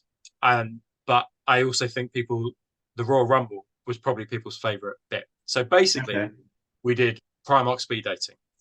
So you can see on the left-hand side, we had our 6 players on one side and 6 players on the other. And it was just randomized at the start. They brought their Primarch and they brought their rule book with their Primarch rules in and some dice. And basically what happened was that you roll off. One Primarch gets to shoot first, so they get to fire their weapon, and the other Primarch gets to shoot their weapon. And then you put them together, and they basically have the same amount of attacks as if they had charged. So they get all their charge bonuses, but they both get it as well, right? Yeah. And then they do all their rolls for their attacks, and whoever loses the most amount of wounds in that individual little combat, hopefully it will only last one turn one turn. But sometimes it did go on for 2 turns because either nobody lost wounds or they both lost the same amount of wounds. Okay. So you just went to a second round. Whoever lost the most amount of wounds lost, and they had to move down 1. And whoever lost the least amount of wounds won, and they moved up. And you did that 6 times, and each round lasted about 4 minutes. They were pretty. I gave them 8 minutes at the start, and they just did it super quickly. They did it under 5 minutes. So because you did 6 rounds and there were 6 players on each side, it meant that the person at the bottom had a chance to get all the way up to the top and then play the last game and potentially win. So after 6 rounds, the person at the top and wins the last game, they are the winner of the Royal Rumble. Okay. And then they get three tickets. And we did joke at the start that basically the person who wins 3 tickets could be completely mugged off and just win 3 pots of paint because they're free. Raffles. They didn't get anything really good because they're free raffles. Win the 3 pots of paint. Anyway, the Primarch speed dating was probably the most amount of fun that we had. It was rapid, it was quick, it was up and down. Some people were defending their title at the top, some people were knocking them off, And what you had very quickly was Alfarius moving down the table, Magnus moving down the table, Sanguinius Dawn, Constantine moving up the table, right. Ferris moving up the table. So the obvious ones. And then finally, the 6th round, Rogel Dawn won. Okay. For various reasons, but if you know Rogel Dawn's rules, you probably know that he can't be hit on anything better than a 4-up, and I think that really, wounded on anything better than a 4-up, right. And that really made the difference. And we did the raffle tickets, and it was Connor who got the Rogel Dawn. He got 3 raffle tickets, and the cunt got 3 pots of. Love it. That's what you get. And it was great because he won, but everyone fucking loved it. And then you got Magnus at the bottom. Dawn bullshit. Yeah, and then you got Magnus at the bottom, Darren, who won he fucking got his teeth knocked in he got a Proteus Land Raider, so made his money back on the ticket, and he ended up near the bottom. So it was great fun because of the variability in it, because everyone just had a good laugh, and it was just the end of the day. And I think people were just like, you know what, even if I lost today, I had fun. Yeah. And I think having something like that, just to balance out the seriousness of the tournament, was probably, it was a nice balance. And I think that yin and yang just did it really nicely. And then we went into the second day, and it just played out very much the same. And then we announced the winner, and the winner was in fact Alfarius. And I think that what that taught me was that you had not a dick kicking Primarch win, but a Primarch that buffed an army.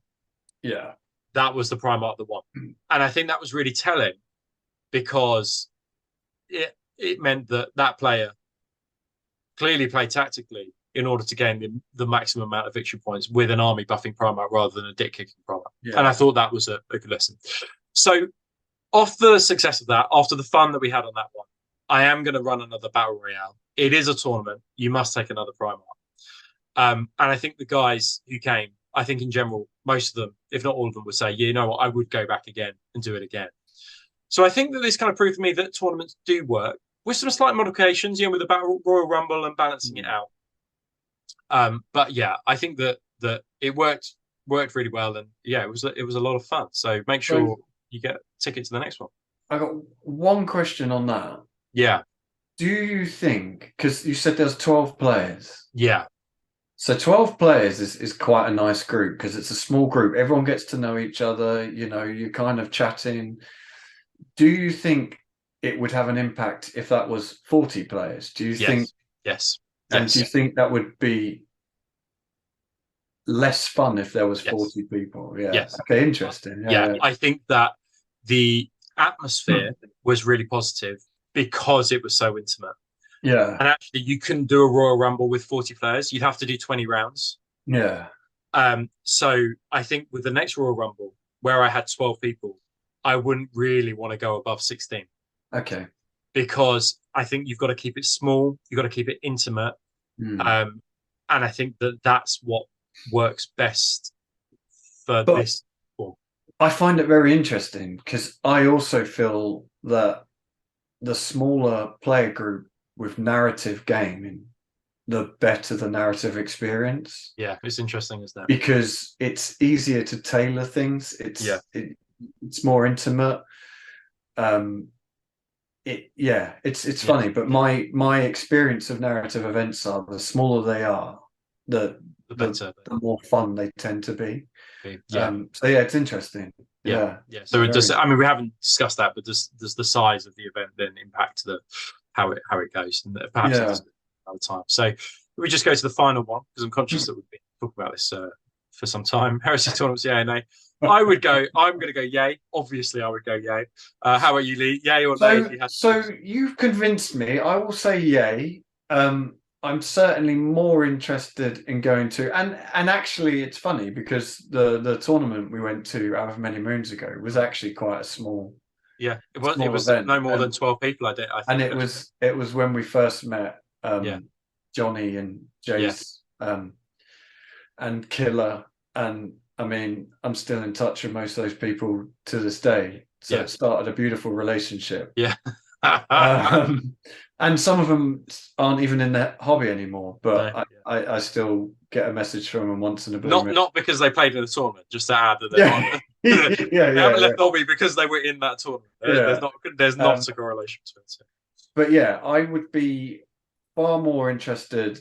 But then it kind of almost, like, the smaller the group, the more relaxed it is, the more, I would, if you said to me, would you go to a Heresy 60-player tournament, I would be absolutely no fucking chance. I would have no interest in that at all. But a 10, 16 player, I don't want to say relax, because you're there to win. You want to fucking win, don't you? But intimate, I think, is the word. A relaxed environment. Intimate environment, I think. Is I would say yes. Yeah. Cool. Excellent. Well, let us know what you think in the comments below. We'd love to get your opinion. whether the Battle Royale sounds like something that can work, whether size makes a difference. And anything that you think about tournaments and narrative events, let us know in your comments. Let us know in the comments below, and we would love to read them. Right, let's finish off the show, Lee, because it's getting late. Right, so we've got our roll of honor here. So we've got so many people. We still haven't kind of. I think next time we need to do like a screen. I tell you what we're going to do this time, and we were going to see if there's any disgruntled patrons. What we're going to do is we're just going to say thank you to all our top tier patrons, and we really appreciate your support. You are the best, and we could not do this without you. Of course, we've got lots of friends of the show, but particularly thank you to our top tier patrons. And these are all our top tier patrons. We're not going to read your names because there's so many but we just want to say thanks so much. What I want everyone whose name is up here now is to message Rob personally on Patreon to be like, fuck you cheapskate. I want Rob personally to read my name out. Oh, right, okay, right, yeah, cheers, Lee. Thanks, mate. So yeah, well, I think we need to reconsider this roll of honor. We talked about it last time, and then yeah. So we just want to say thank God. We massively appreciate it. Anyway, moving swiftly on from just a final thanks to Gator 3D Printing for being a sponsor of the show. Make sure you go follow him on all your socials to see all the awesome stuff that he's printing. Should be popping around your house tomorrow, Lee. Should be, yeah. With the final goodies, yeah. Bits Monster for all your bits. So rather than kind of like whole kits like Curtain Games does, actually, if you want your kits broken down, your individual Dreadnoughts or just 5-man sprue with Mark III, then these are the guys to go to. So thank you guys for supporting us as well. And then finally, we've got BattleBling for even more, mainly Legions, Imperialis, and Titanicus stuff, but they do a few bits of kind of like Heresy as well. They've given us loads of bits for the giveaway as well. So yeah, shout out to them. Absolutely fantastic. So make sure you go follow those guys at BattleBling store. They do kind of like a weekly newsletter, and they do kind of like a weekly update. Loads of interesting stuff going on with those guys. And I think me and Lee are planning to meet up with those guys relatively soon. Me and Johnny had a call, but I think we both forgot about the call last week. So I need to phone him about that. If you don't follow him on Instagram, follow him on Instagram because he's putting videos up all the time of deals and stuff they're doing on the site. So yeah, give them a follow. Yeah, they're awesome. They're really great guys and really supportive of just the wider community as well. So good guys. Cool. And then with that, hashtag Heresy, you know the deal by now. Make sure you like and subscribe. If you've got this far and haven't subscribed, you need to have a good old talking to yourself. heresyhammer30k@gmail.com. We haven't had any lists recently, so if you want to send us a list, so I think that's probably because there's about 20 lists we never got to. Oh, right, okay, people yeah, okay, absolutely got fucked off with that. Fair play. If you, we try to get these things. Well, the problem is that we've just got so much heresy content to talk about. What I would say is our Gmail account is just absolutely. There's like 20,000 emails on there. Yeah, I mean they're open. It's just, they're just not deleted. And then finally, Heresy Hammer. So we have a Patreon. You guys know that by now. And if you want to see even more videos of us talking about Horus Heresy, then you need to get on there. It's £3. What is £3? It's basically nothing. Can't even buy a coffee for that. And if you want to be part of our giveaway, our £300 plus giveaway, I'm going to say it's around £500. That's what I'm going to say. Yeah, £500 go bold. Yeah, £500 giveaway this Christmas. Then you need to sign up in December. And if you're not signed up, then you won't win. If you've got to be in it to win it. But there's hours of heresy content on there, and you get loads of event tickets early. We sold 23 out of 24 tickets to Patreon members on John's event, and there was only one ticket left for the general public. So if you aren't signed up for Patreon, you are a fool and need to correct that foolish mistake right now. And with that, I shall say goodbye. Goodbye from me. Cheers, guys. Look out for a video to drop hopefully in the next couple of days about our giveaway. Until then, take care. Bye-bye. Bye-bye.